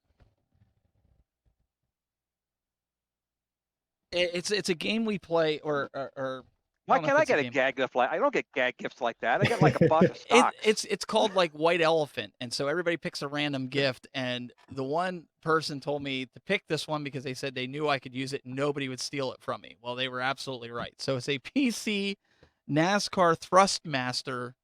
It's got the steering wheel, it's got the stick shifter, and it's got the brake. And I bought a 15-pin USB adapter, and I plugged it in Raspberry Pi. The certain things work with it, like the buttons will work on the Raspberry Pi, but I can't get the steering wheel to work. Some folks said it because of the the way the steering wheel is not a continuous spin like a spinner would be. So I think number one, your main problem is it's NASCAR branded, therefore it's only capable of turning left. no, no, don't tell me that, Doug. I was kind of hoping. So if anybody has any ideas, I'll be the first to admit I am not a super modder. I don't, I can follow somebody's tutorials. I can do mods, but I'm not. So I know where my lane is. I know where to stay in. So, if I can't use it, It's that's fine. possible. I just thought it would be Possible it could cool. be It's free. gutted. It's possible it could be gutted, and I'll have to look at it. Maybe we can do something. If you're okay with actually modifying it, not using it as it is. Hey, I got it for Maybe we nothing, could man. get it We to can work. do whatever. We can light the thing on fire if you want, as long as we can film it. Okay. Well, okay. That's what you do with we'll NASCAR, check it don't you? offline. Yeah, just make sure That's you what I have a always can watch. of PBR in your hand, you'll be all right. So anyway, that's going to be something we're going to try to mess around with. I'm okay with it. If we have to mod it, I just thought it would be kind of cool to hook up to a Raspberry Pi. It's already got the clamps on the bottom, so you could actually clamp it to an Arcade 1-Up control deck. So it's Right. something you could just kind of slide in and then put the pedals on the ground. So I think it would be cool to work with the mod that I have on the Arcade Well, 1-Up. I'll tell you, I've had a steering wheel myself for a long time. It's one of those projects I've sat, but I'll revisit it, and then we'll take a look at this. We'll take it offline. We'll talk about it after the show, and see if we can get it working. I know we can get it working. Just how easy. Mikey working would be the question. G's getting on Cool Toy for slamming NASCAR. He's like, he goes, don't knock that. My family says that's the name of the person on YouTube. Do you think Daytona USA Arcade 1-Up cabinet would be a good thing? I'm trying to get the word out. It'd be an amazing thing. I don't know. Talking about good thing. I mean, take my money now. And I think I remember John saying he absolutely wants to see that one as well. So, I mean, that's one of the most economical, what am I trying to say? It's made the most money in the arcades, I think. It's like top 10 as far as arcade revenue. I'm sorry, I mean, I'm reading some comments here about the turn left spinner and these guys. So Scott is watching. So Scott, the majority has spoken. They want Daytona USA. Absolutely, get Daytona USA on there. Daytona USA on there. Virtual Racing on there, and like Sega Rally. There's your 3 games right there. You and go. I do, Doug, take my money. My money, take it. Daytona. That song. It never gets out of my head. Anything Sega, get off my lawn. Gaming says anything Sega. Super GT. Somebody said Super GT in the chat room. Triple X said that. Yep, that's another very good game. But definitely, I mean, if you have Sega Rally, Daytona USA, and VR Racing, VR Racing is one that really kind of started it for me anyway. They're just phenomenal games. Sega had other ones as well. Super Monaco GP was another good one in the arcade. So if you get a steering wheel game out there with a good shifter on there and a gas pedal and a brake, you want to make a sit-down cabinet, even better. My friend, actually, Bruce Yeager, he's actually making one. And I know another couple people made it as well. But again, I think now you kind of have to separate yourself. You have to make a cabinet that really stands out. And something like that would definitely stand out and get people's attention. So Bruce, you just mentioned Bruce Yeager. He's in the Facebook chat, and he's basically saying you need the left turn NASCAR GRS spinner is what you need. We sell those half off. You're only turning one way. So it's gonna be like patting your head and rubbing your belly at the same time to try to get the steering configured. So let's talk about somebody that we haven't talked about while we're waiting for John to kind of meet up with us. It's the what is it? The I Arcade, the double I Arcade. And I know, Doug, you're going to be meet with them. They sent out some emails because I was registered and everything just kind of got out of whack, and just it's not going to work this year for Glenn and myself. But what do you think about that? And for those that don't know, that's the arcade that starts out flat and it stands up.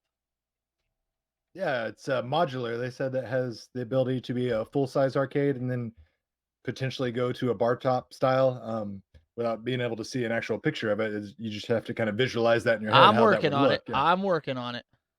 Ah, gotcha. But yeah, I mean, the modulation of it is appealing because you're going to have people that maybe don't want that, have that full size stand up. And then you're going to have people that do want that. So you're going to give, people options, and options are always great for everybody. Consumers love options. They don't like to be forced into a pattern one way or the other. But it's definitely somebody new coming to the block. Obviously, as Scott has mentioned from Arcade One Up, that retro gaming is booming more so than ever, and a lot of other companies are taking notice, and they want to get a little piece of that action, so to speak. And you'll probably see a couple other companies jump into this market, but it's yet another person, a new challenger enters. And unfortunately, they haven't released any images. So Right. we'll have to use our Silhouette. imagination. That's all you get to say. Glenn, do you have room for one? Yeah, Cole could sleep outside. It's not cold all the time. So I think it'd be pretty But I do- interesting if you had your well, son my sleep only- outside. he would hate it, man. He's definitely not an outdoorsman whatsoever. When we camped, we always camped on a trampoline, so it was nice and cushy. So we're too domesticated. But I tell you, one thing I started thinking about when I think about like these other companies starting to come into the fray, I'm wondering when it hits a saturation point. When do we become a crash of 1983 all over again? When there's just too many companies out there saturated, people start turning away. It's not at that point yet, but it's something I do think about because it seems like so many people are jumping on. It's something that potentially could happen. I don't know, but it just popped in my head a minute ago when I hear all these other companies at CES starting to make consoles. I mean, when you think about it, back in the 80s, you had probably 15 different consoles out there, from Atari to Magnavox to Emerson. All these companies had consoles out. Now you only have Xbox, Microsoft, you have Sony, and you have Nintendo. Sega was in it for a while, and it kind of fell out. So I'm just wondering, at what point, maybe it could be a question out there, when do they think it could be too saturated? When there's just too much out there, too many choices? Would that potentially be a problem, or is that always going to be a good thing? That's an interesting question. That's what I do. I ask the old man interesting questions. Doug's got his wheels turning, so I'm going to let him go. Yeah, I was just thinking, I mean, yeah, oversaturation is a completely possible thing, but what it really boils down to is the games themselves. There's only so many IPs available, and you're probably more often than not going to see a lot of these companies willing to market their licenses to multiple, companies doing the same thing, just because it kind of thins out the water, so to speak. And you would think, oh yeah, sure, the company might have 4 revenue streams, but if you've watered and diluted the market so much to where there's 4 different arcades that play the same exact games, then you're obviously not going to be drawing that same sort of revenue that you potentially would if you would have went all in with somebody that had a better foothold in the market. So I think oversaturation is a possibility, but I think it really boils down to the games themselves. So if we can continue to see people kind of partner up, I think there's still going to be room for multiple companies. But if somebody kind of monopolizes the market, so to speak, and starts really nailing those major brands, then it's really going to be hard for anybody else to have any kind of success in this foothold. Wait, Another thing. Oh, someone coming in. Who we got? Wait. Who's coming in? We got some leaks going on. There's hashtag WikiLeaks. hashtag wait. Hashtag it's all your fault. He's here. It's all your fault. Hashtag. Anything exciting happened at work today, John? Anything happened today? You guys hear me okay? We can hear you. Oh boy. So everyone, what's new? What's going I on? don't know. I just Kind of woke a up. boring day. It is a boring day. What are we talking about? Oh, virtual Double dribble pinball. was the big conversation of Miss the day. Pac-Man. I don't know. Zen Stuff to say. Studios. Where do you want us to start? All right. Okay. You know what? That's gonna be. Here comes the real talk. Oh my gosh. Okay. What Did an you exciting did day. you press the wrong button, John? Did you do Did that? I press the wrong button? Did you Well, to be honest with you, okay. Let me give it straight, because there's no BS with us. No. I want full transparency. So early this morning we were doing some website tests, and in the process of that, some assets came out unexpectedly, and that's the situation. I do have to tell you that a lot of information out there is still not final yet. So there's only so much I could say. Gosh, I talk like a PR guy. There's only You're taking David's job. What are you doing? there's only Somebody's so holding much. cue cards. Yeah. Well, there's only so much I can say until we have the final announcement. So But I'll do my best. I mean, I said I'll be on the show, and I answer as many questions as I can. But honestly, uh, you know, we need to wait till we have the official announcement closer to CES, and a lot of these details that are coming out are still being worked on all all the way up to the last minute. To be honest with you, so please bear with us. My advice to people wanting to know more information, besides a lot of the vague answers I'm going to give out today, go on our official website. and Oh no. okay, so No everybody way. screen grab it. Get a capture to that. That's a He- screen he- capture no right there. way. He's back. David pulled the plug again. Yeah. He hang on, we're gonna get him back. David pulled the plug on him again. What he was going to say is go to the official Arcade 1-Up Pinball fan page on Facebook. There you go. That's what he was going to say. He'll be back. All information you need will be there. He'll be back probably in just a few seconds if you want to ping him, Glenn. But in all seriousness, I think it's pretty funny and cool that these guys are willing to like come on here and just be like, you know what, crap happens, man. Doug. I mean, they could have just ignored it, but the reality is, and John didn't say this. The reason it accidentally slipped was because Scott had talked to him, and they were going to share it officially tonight on the Retro Buzz, but somebody else beat him to it. That's the true story. That's really what went down. Now, whether he'll agree to that story is beyond me, Doug. I mean, it lines up perfectly. That's what I was thinking. That's my story, and I'm sticking to it. 100%. Yeah. So, but yeah, we'll wait for John to get back on, and obviously, they can only do so much with, with telling us. I mean, we can't. I mean, what do you? Well, the positive thing is we obviously proved that there is a massive need and want and draw for this product. I mean, Yeah. it generated an amazing amount of buzz and people chatting and all sorts of messages. Do we get him back? Not yet. He's not back. attempting it right Okay. now. Okay. He was just finalizing all the details he was going to tell us. I think David is strong-arming him, maybe. Ah! He's got him by the whole coat hook. Yeah. But no, it generated a lot of buzz. It proved that people that have been clamoring and kind of asking for this for a long time from Arcade 1-Up, that they are more than willing to go all in and purchase something like this. People want to see pinball, and they want to see pinball from Arcade 1-Up. So it's exciting that we know this is going to happen. Yes, we want more details. We want all the details. In fact, we know that CES is going to be a great place for details, and potentially John's going to have maybe a smidge of something he can share with us, maybe not, but it's completely understandable. We only got a couple days away, so patience is a virtue and pays off. John, seriously, I thought you were going to talk to David about hitting that button, but you didn't. Okay, you guys gotta bear with me. I am on Wi-Fi right now. I wasn't expecting to go on the show today until it happened this morning. I was supposed to have a straight connection. I'll do it not next week, the week following, to do a follow-up show on CES. So I was just telling everybody how you and Scott were gonna release all this information today, and that's why you were getting it ready on the website. But then somebody had to go and blow all that, and here we are.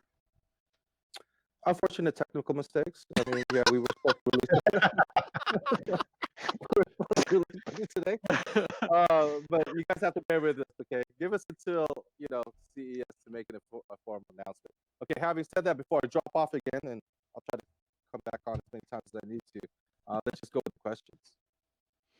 Yeah. So if you guys guys have any questions, put them in there now. Now would be the good time to put them in there. If you have anything come up, can you guys check out on Facebook and see if anything? Yeah, I'm doing it now. Scott says, John, just tell the cat. and Yeah. You put a All right, cat I think emoji. let the cat out of the bag is what he's saying. Okay. Tell him Let the everything. cat out of the bag. Is that what he said? I don't know that that's what he said. Just tell them. He's saying, just tell them. Just tell them. What should I I do? appreciate you fact checking me. All right. Everybody's like, John was hard to hear. I turned him up. All right. You Oh. guys should be able to hear him now. Now, can you guys hear me now? Can you hear me now? Oh, okay. You had the mic away from it. So for starters, why don't you just tell us what we already know? Let's give a baseline yeah. for people that maybe didn't see. I can pull pictures if need be. I mean, I have them. Well, I think everyone's seen the pictures.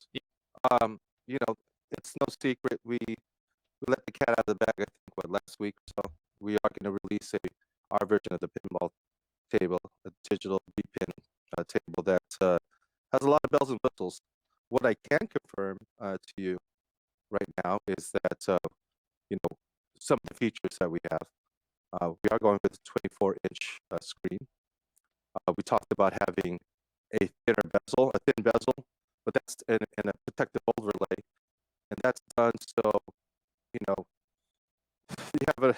you maximize the space. It doesn't look like you have a big thick base. So basically, we kind of slant the screen in, and I think that's a good solution. We have the accelerometers that I've been talking about for the past 3 weeks that has real tilt functions. We have solenoids to give haptic feedback. We have 2 monitors, and we're going to be using the best digital pinball games out in the market. That's not Gottlieb. Okay, so we're getting some audio The glitching. big question. Hang on, Glenn. We're getting some audio glitching on the Can you hear stream me? here. Yeah, no, they can Is hear it you. me? No, it's not you. So what we're gonna do is I'm gonna run an outro real quick, and then what we're gonna do is I'm gonna come back in and it should fix it. So everybody just bear with us really quick. It's just a Quick master break. yeah, just a really quick. Well, hold your horses. We'll be right back.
Members already on the page. All right.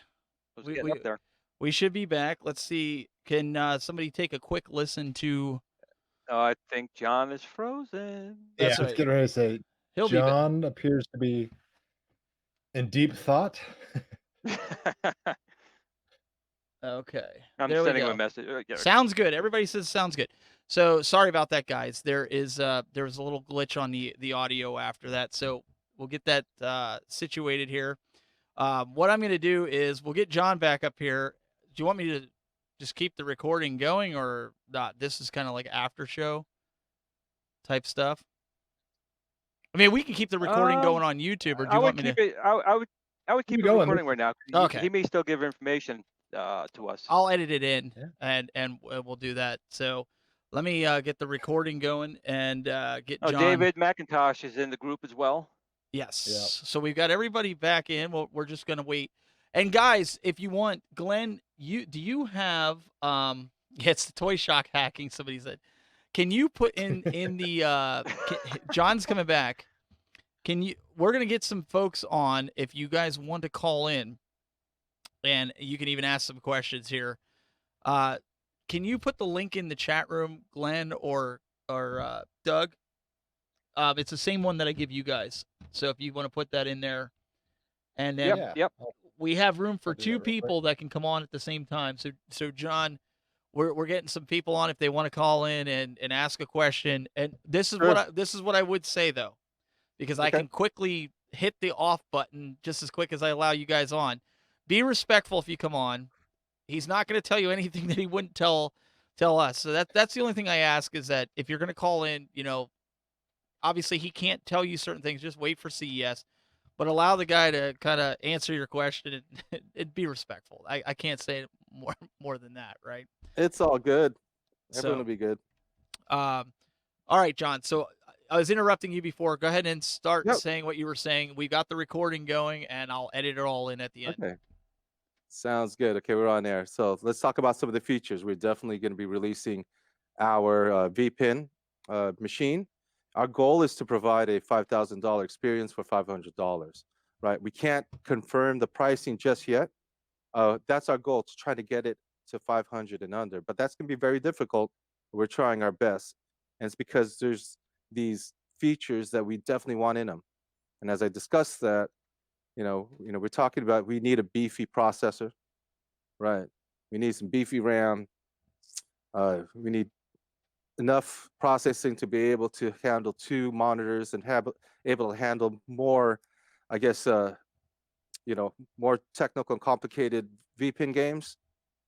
We have the haptic feedback we talked about, determining how many solenoids that we need, the accelerometer with real tilt, all the other features, even the ability to change the artwork in the back screen, the ability to adjust the heights with adjustable legs, and the ability to really go underneath the hood and change whatever you need to change. So, I mean, that's some of the features, and there's definitely more.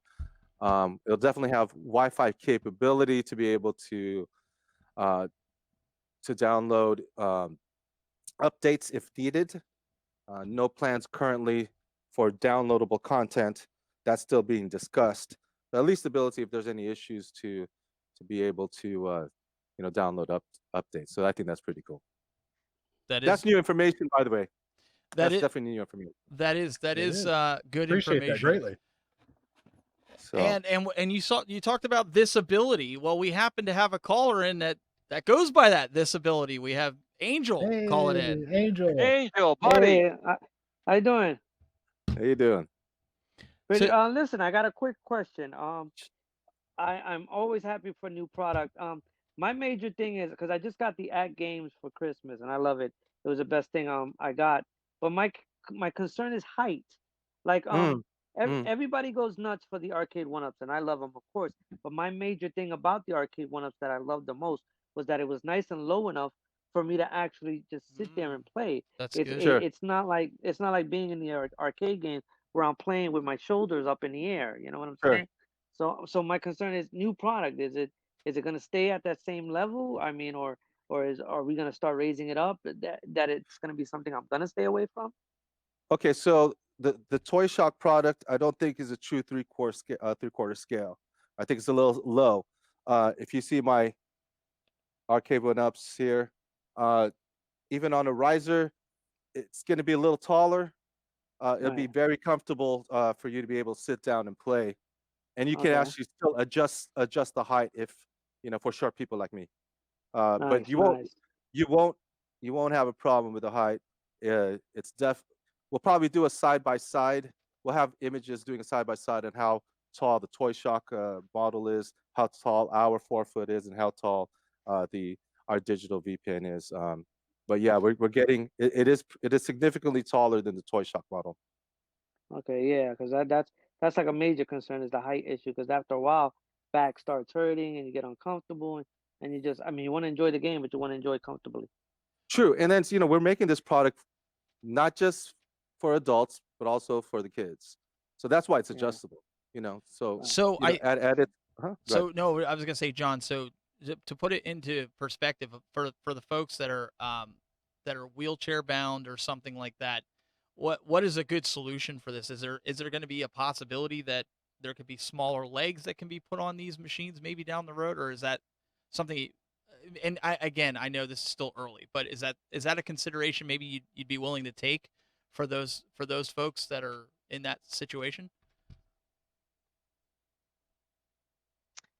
He's really thinking about that one. He's really thinking about that one, Angel. He He's froze it. thinking hard.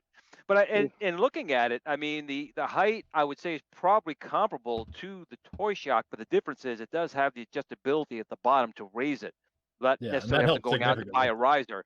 So, Angel, I really Right. think that when it comes out of the box, I think its height would be pretty comparable to that, and you probably will be able to play it comfortably. Yeah. Than other people, if they wanted it higher, the adjustability is there out of the box versus having to buy it or modify it. I think you'll be okay. Okay, that's all. That's one of my concerns. Yeah, Thanks a sorry I lot, dropped guys. off again. That's exactly right. I mean, you should be able to adjust it right out of the box, and if not, the mod solution should be much easier. Yeah, because I've thought about looking at. I look at my at games machine, and I've already thought about cutting about a foot or two off of the bottom. Right? No, we Okay. see that as a concern, and we're addressing that for sure. Angel, All right, thanks a lot, guys. thanks for calling Thank in, you. man. Thanks, Angel. Thanks, Angel. Appreciate it. Take it easy. Appreciate all Keep you up the do, good work, man. Angel. Yes. Thanks. You guys check him out, Disability, on Facebook. All right, so I have to ask you in the chat room, the YouTube chat room's like kind of going bananas here. They're like, ask him right. what the Wi-Fi is for, please. Okay. Yes. So the Wi-Fi is for being able to update if there's any issues with the game, to be able to download updates. We are looking into possible other uses for Wi-Fi, but that's not set yet, and there's no current plans to do it. But for now, at least, you'll be able to download updates. That's Right, which is an excellent feature Yeah. to have. I mean, you guys had some growing pains in the beginning, and you had to send out replacement boards if there was any bugs or features that weren't working right. With the Wi-Fi built in, you can just send an over-the-air update, which again, Tesla-like, to make sure that everything's working properly. If it's not, it's fixable versus have to replace a board, which saves you guys money in shipping and other boards. And the end user has a better experience because they don't have to take the machine apart, simply connect, download an update, it reboots, they're done. that's a good move. I think that needs to be there, especially for ROM updates and things like that. That's I what think they, in this day and age, it's such a small price to add a Wi-Fi to. Most of these machines have them anyway, but it's just a good thing to have because if there's anything unforeseen, it's fixable. And like John said, they can't confirm anything right now, but if things were to change, Yeah. the machine potentially could have features added to it down the road. This depends on contracts and whatever that they Yeah. come up with at some point. John, Yeah, somebody Yeah, it that's helps with correct. that future proofing.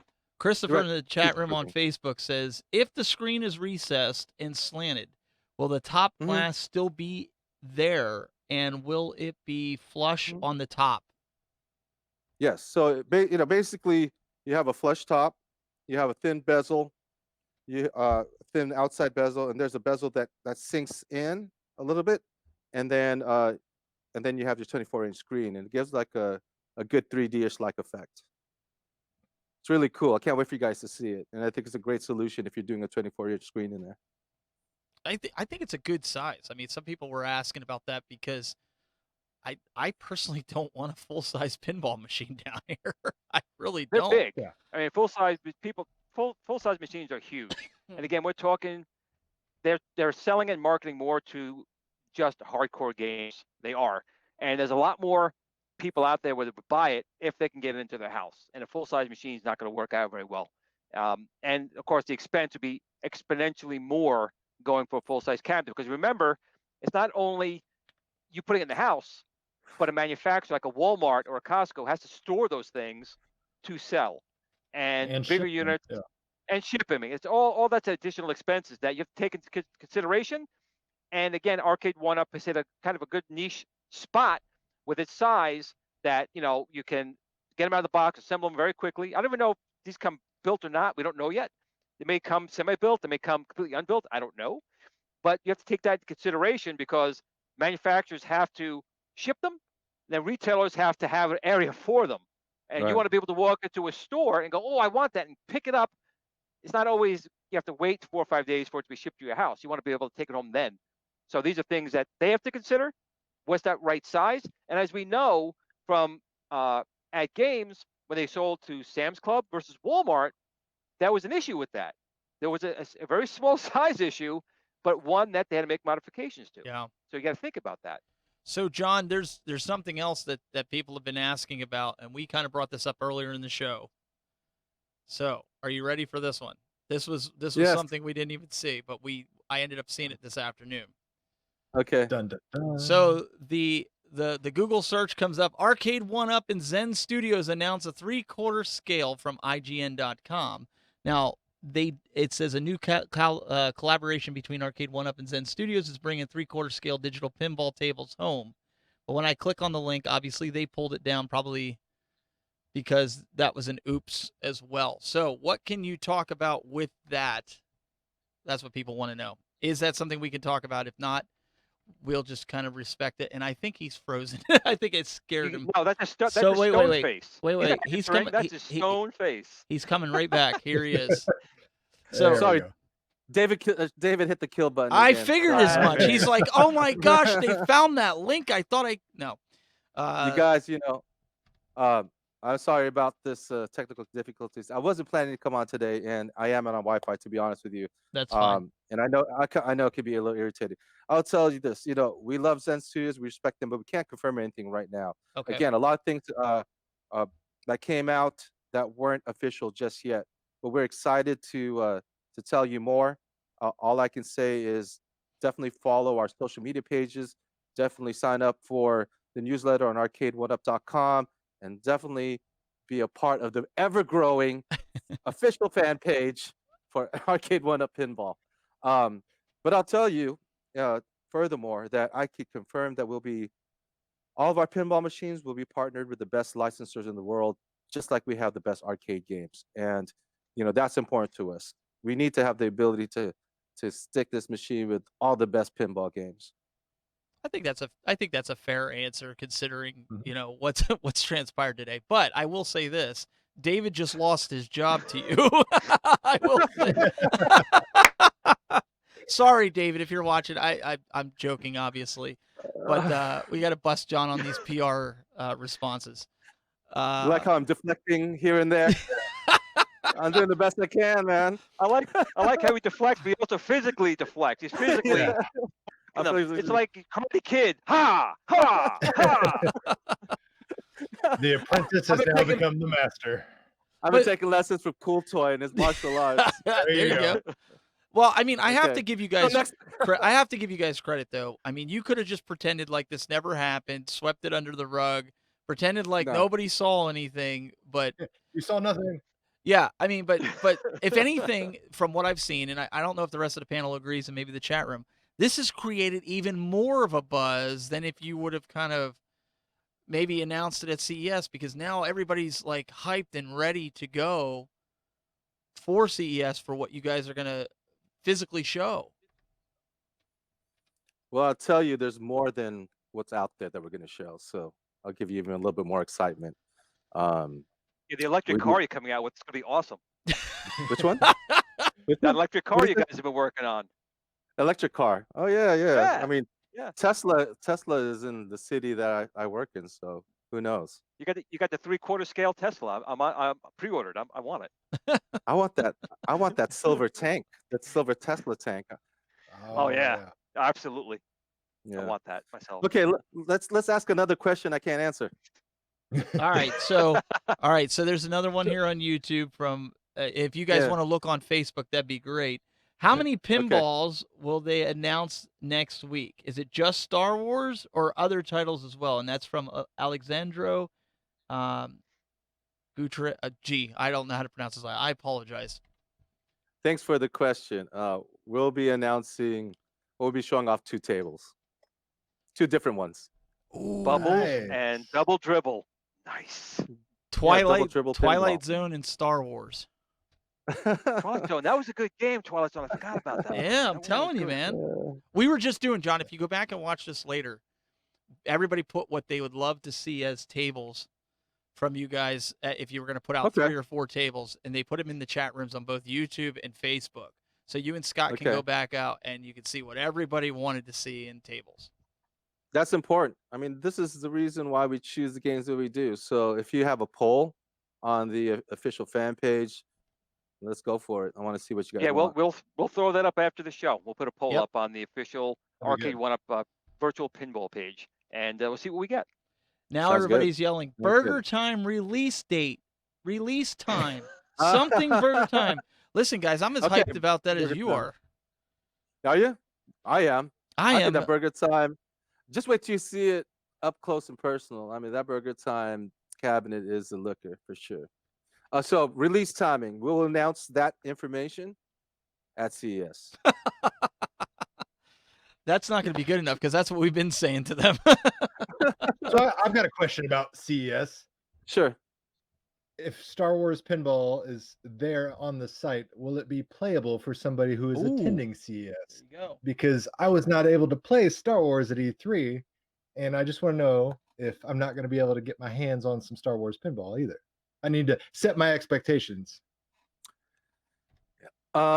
That's a great question. I can't answer to if that, what games are in that pinball machine. I will definitely say that these machines won't be playable to the general public, but you'll be able to take pictures and you'll be able to see it up close. But unfortunately, they're not playable. Okay, fair enough. I think we kind of all, and if you go back and watch the beginning of the show, we kind of all surmised that was going to be the case because it's so early in the game. It's Yep. hard to have working prototypes this early after a year. Well, you'll Maybe I see can take the a stroll. Maybe I can take a stroll to New York City again after CES or some hey, point. why don't you all come by New York and we'll give you a demo. I'll tell you this. I mean, they're working, right? You'll see it in attract mode. We don't feel comfortable just yet because it's very early to show to the general public. But there will be some demonstrations there. Maybe you can watch me play That's and fine. see how the frame rate is and everything. But logistically, right now, it's going to be very tough. We only have literally 2 tables though, so to be able to have the general public play, it's just not feasible. It'll take you probably just 3 hours just to even get to the front of the line. Wow. Well, it's not the general public. It's Cool Toy. Yeah. Yeah, He and, gets, and again, there's still prototypes. It's the final material may or may not be there. And again, it still involves a lot of testing. But we're almost there. So they're asking here, and with capital letters, okay, how many arcade cabinets will be announced? That's from the person, My Family. And then Lewis Uh-huh. is asking, Tech Buzz, ask him about other titles at CES in big capital letters. How many new titles? Shoot. 1, 2, 3, 4, 5, 6. Probably at least five new titles, maybe a couple new product configurations. Definitely new categories, new products. And Double that Dribble. aren't standard. Well, I already announced that. Oh, we yeah. have a 16-foot double dribble. Yeah, So. double dribble's Nice. coming. So And you, Bubbles. if Don't you guys forget Bubbles. if you guys Shout missed out to that show, Bubbles. that was a couple weeks Yeah. ago. So make sure you go Yep. back. He announced that. So Yeah, there's a bubble. I actually have bubble another jar. question you might be able to answer. It's not really CES directly related at all. Just that I get hit all the time from people from other countries wanting to know, have you guys gotten any further with getting some people to carry your products overseas, Australia, and so forth? Is there any new news on that? Well, we're definitely progressing, right? I mean, again, you have to understand, this is only is it our second CES? Yeah. Or just Yeah, second so CS, it's yeah. number 2. It feels a lot Right. longer, doesn't it? it does. It totally does, right? But getting this to be a worldwide business does take time, and then that's why we do trade shows like this, in order for us to be able to, talk to different worldwide distributors. It doesn't happen overnight, but we definitely understand that there is a strong demand for these machines, luckily, worldwide, and we're definitely getting closer. So we will see a lot more distribution to Europe and Asia and Australia this year. Nice. That's Thank good. you. Great news. So I hope that answers. Somebody said on Facebook, Bubbles is great. Don't hate. That's why we're doing it. Of course. I want a Bubbles VR. Somebody said, All right, wait. I got another quick announcement here from Scott himself. okay. John D. I say if Doug shows, Doug plays. Ooh. What do you mean if I show? I've already bought my tickets. I'll be there. You ready? That's Thanks, Scott. Well, Scott, wait again, a thank you. second. Wait a second. Scott, if that's the case, you're going to have to hold his camera so he can shoot some footage to get it back to us so we could show it on the show. So you're going to have to record, or John's going to have to record. Somebody's going to have to record that and get I'll his wear the first. body harness cam. There you go. Get his first impressions of this thing, because I think that's what people want to see. Screen resolution. Man, okay, we see it. You want to know screen resolution. I get it. I see it. It's cool. John, can you talk about screen Right. resolution? I mean, bottom line, our focus is having the game run at 60 frames per second, right? Now, whether that's at 720 or 1080, that's really going to depend on the final hardware, right? We'd love to have 1080 60. The screen will definitely do it, but it's our focus is frame rate. So that's a roundabout question saying it's uncertain yet what the game resolution will run on, but the screen itself will be able to do 1080. Okay, that's fair enough. Yep. And let's see here. Do you guys see any? Feel free to jump in. I'm just grabbing. You know So- what? Scott said, "Cool tour. You'll definitely if you show up to the booth, we'll be able to have a demo for you. You can play it under Greatly strong, appreciate that. under strong NDA and Yeah. and a Fine, gun that's fine. and a gun next to me just in case." You guys I think all I can know take how your gun. NDAs work. And also, we are going to be this year. We're going to be at a lot of international trade shows just so we can beef up our international distribution. We'll be in Nuremberg, we'll be in Gamescom, we'll be in a whole bunch of places this year. Okay, so it is important for us that we increase our distribution worldwide. Just got to say that. That's really cool. When is CES? That's next week. It'll be, I believe, Tuesday. It starts, correct? Yes, Yep. that's correct. So I'm just answering through here. Any other questions? Listen, guys. Doug and Glenn put the link in there if you guys want to call in. It's not hard. Just click on the link and you can join in. Everybody's like, NBA Jam, please. You guys are gonna have to wait and see. Relax. I mean, jeez. Yeah, unfortunately, coming. NBA Jam won't be there. Double dribble. We Double dribble. I mean, we did an internal consumer Poll? survey and test and poll, very scientific, and we thought everyone wanted NBA Jam, but it turns out there are two games that are even more popular, and it's Double Dribble and Rivals. So we'll focus on those two first, and if NBA Jam is something that the fans want, we'll consider it for sure. I have a feeling people are gonna be burning you at the stake in 2 weeks. Oh, 100%. I mean, here's the thing. Because you're telling them know- double dribble, and if it doesn't show up, they're gonna torch you. There's gonna be Well, that one guy that wanted double dribble more than anything. I know. That's what I'm saying. I'm sorry, consumer research is consumer research. I mean, and the thing is, to be honest with you, we get jaded because we're in a community of very engaged influencers, early adopters. But I'll tell you, we don't necessarily speak for the rest of Right. the rest of the market. The rest of the market's saying double dribble. So, we have to make some compromises. All right. So this gentleman, Travis Ray, he decided to message me on Facebook here. So this is what he says: pinball is obviously something new that all arcade one-up lovers will be looking forward to. Is there now a focus on unique playing cabinets such as yokes, racing wheels, and shooter games so that even modders will be looking to buy? That's a really good question. Oh yeah, of course. I mean, you're already starting to see that, right? With the yoke, and we want to have a wide variety of control panels, a wide variety of games. So yes, our focus will be helping to offer different types of games, whether it's racing games, light gun games, more yoke games, sit down stuff. I don't know. Yeah, for sure. Awesome. Glenn, do you have any questions there that you were pulling up? Sorry. Questions? No, nothing I saw coming through on the group. Nothing. Everybody's yelling Okay. Dragon. Lucky one that says Dragon they Slayer. want to know if Arcade 1-Up will be at PAX East this year.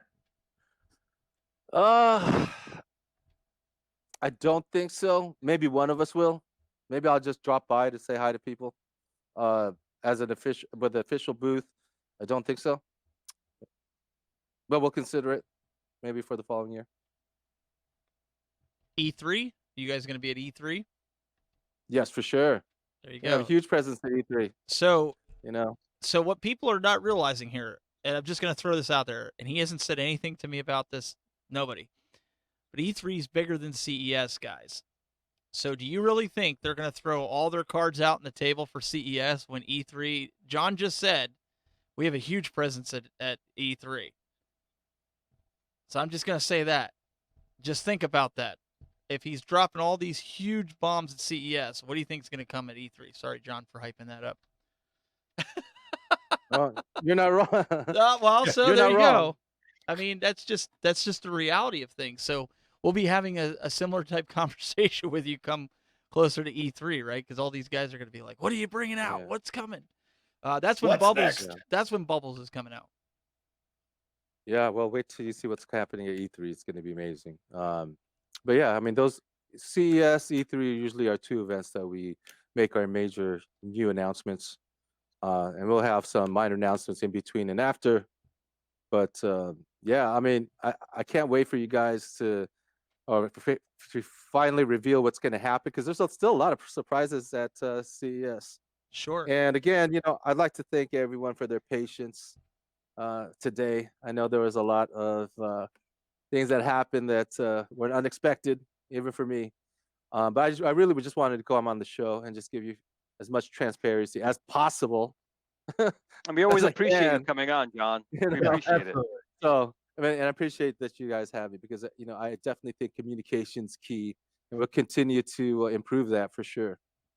Well, I mean, John, we don't want to take up your whole Friday, and I appreciate that. But we did, we wanted to give you an opportunity, and I know a lot of people were looking forward to an opportunity to have you or Scott or somebody kind of explain what happened, and not that we needed that or we were owed that. It was just something that, it was great to hear, and everybody's hyped for it. Everybody is really excited Right. 100%. for Right. what's to There were come. a lot of people that really had no idea at all, and that their mind was kind of blown. Like, is that real? Is that real? So again, it's a little unfortunate it got slipped. However, I think that more people are aware and will be looking a lot more closely at you guys at CES. Well, I hope so. Again, thanks for the opportunity to talk to you guys. I'll see you guys at least in a couple weeks, Yep. right? To have a recap of what you've seen at CES, and then at that time I'll have a wired connection and not do this over BS Wi-Fi. But at least I only dropped off 5 times. That's okay. One last question before you go. Somebody had asked you, Sure, are sure, these sure. tables going to be 1 player, 2 player for the? I'm assuming the V pin. So whoever put that in there, sorry, I'm trying to keep up with it on YouTube. It's like going bananas. So, I mean, you definitely can play 2 players simultaneously. I don't know if that's how it's meant to be played. But whatever the game program, if it allows for, alternate 2-player games, for sure. Okay. That feature's Well, in there. the thing to remember, the secondary display is, it's an LCD screen. It So is. again, with Wi-Fi on there, they can always adjust it, add features, add 1 or 2 players. That's stuff that can always be added down the road, because that screen definitely is not fixed like in Toy Shock. You can make it anything you want it to be.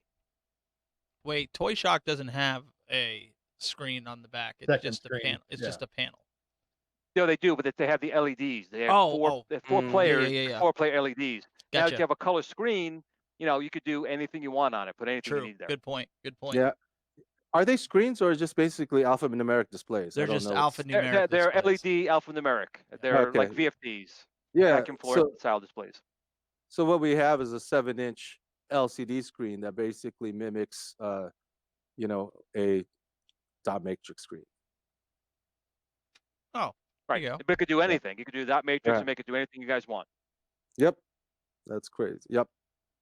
Well, John, again, thank you so much for coming on here, guys. And you guys could check it And, out. and thanks Scott. And thanks Scott for once again being here to tell him to like Cool Toy, try it out when he gets out there. Yeah, greatly appreciate it. You heard it from the man. Yeah. We'll get it done.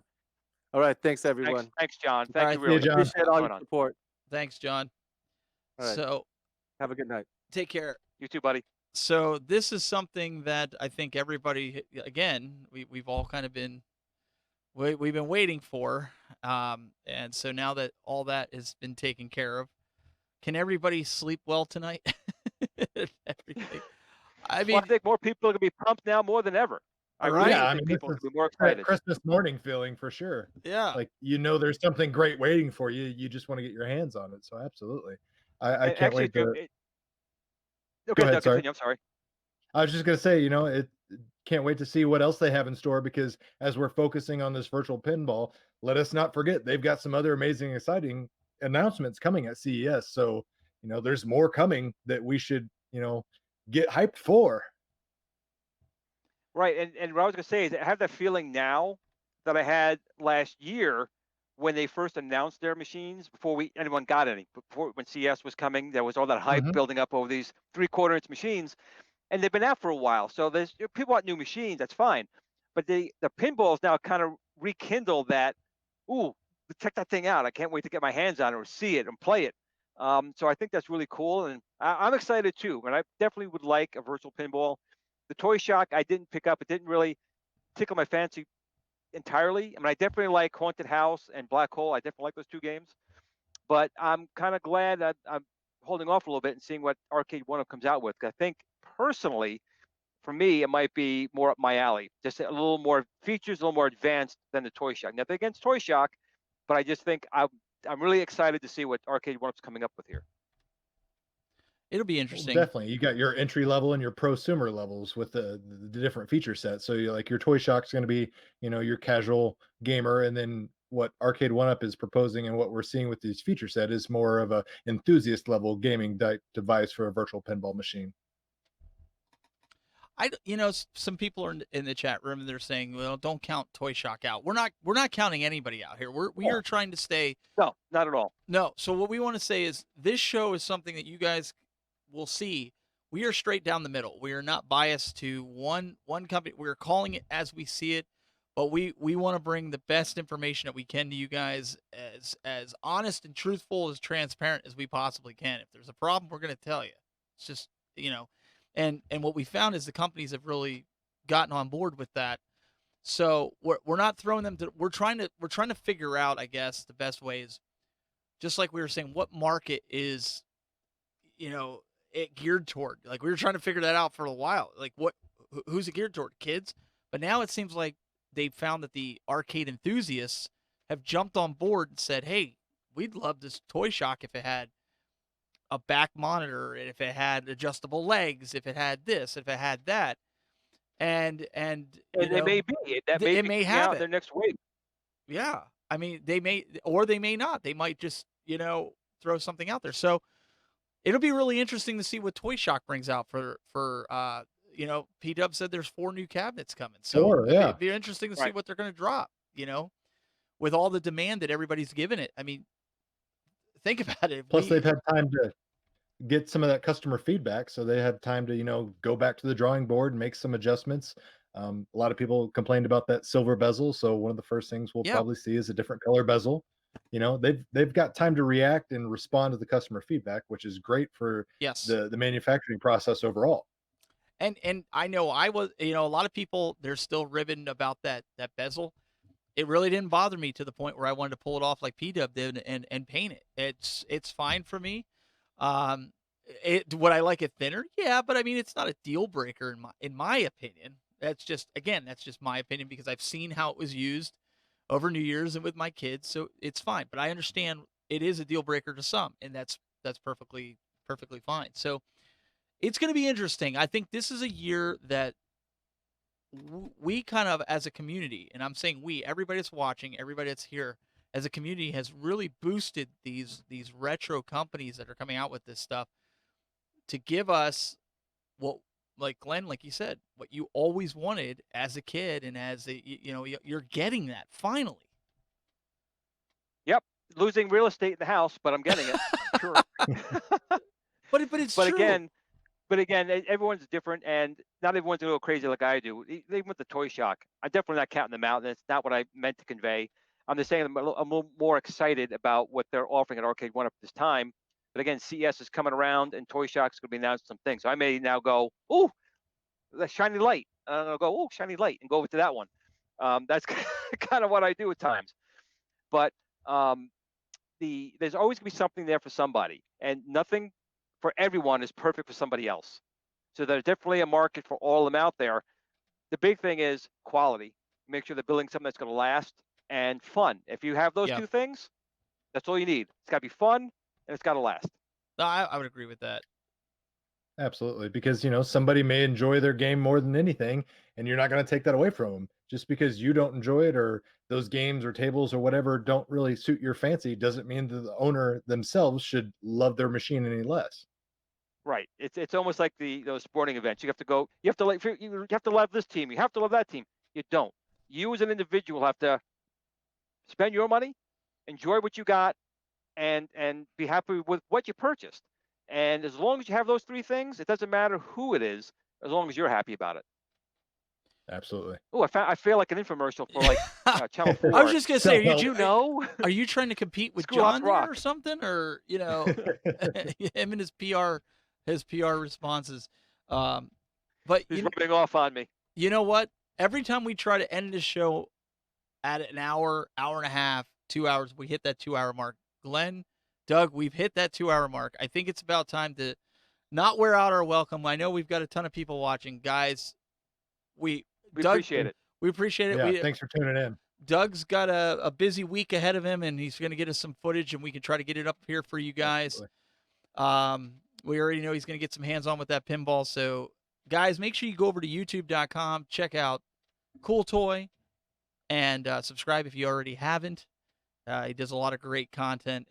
And Doug, where else? I mean, what else can they follow you on in the social spheres? Twitter, cooltoy_23, Instagram, cooltoy_23, Facebook, Doug Smith. Like I said, a lot of people don't realize that Doug Smith is Cool Toy and Cool Toy is Doug Smith. But feel free to follow me on any of those. You gave away your secret identity, man. I know. I messed up there. Maybe I just need to put some glasses on. People won't realize. That's it. Well, it was great having you, and we'll look forward to you. When do you fly back? I fly back Friday evening. Okay. So you you probably won't make the show next week, so it'll be kind of Glenn and I probably wrapping it up.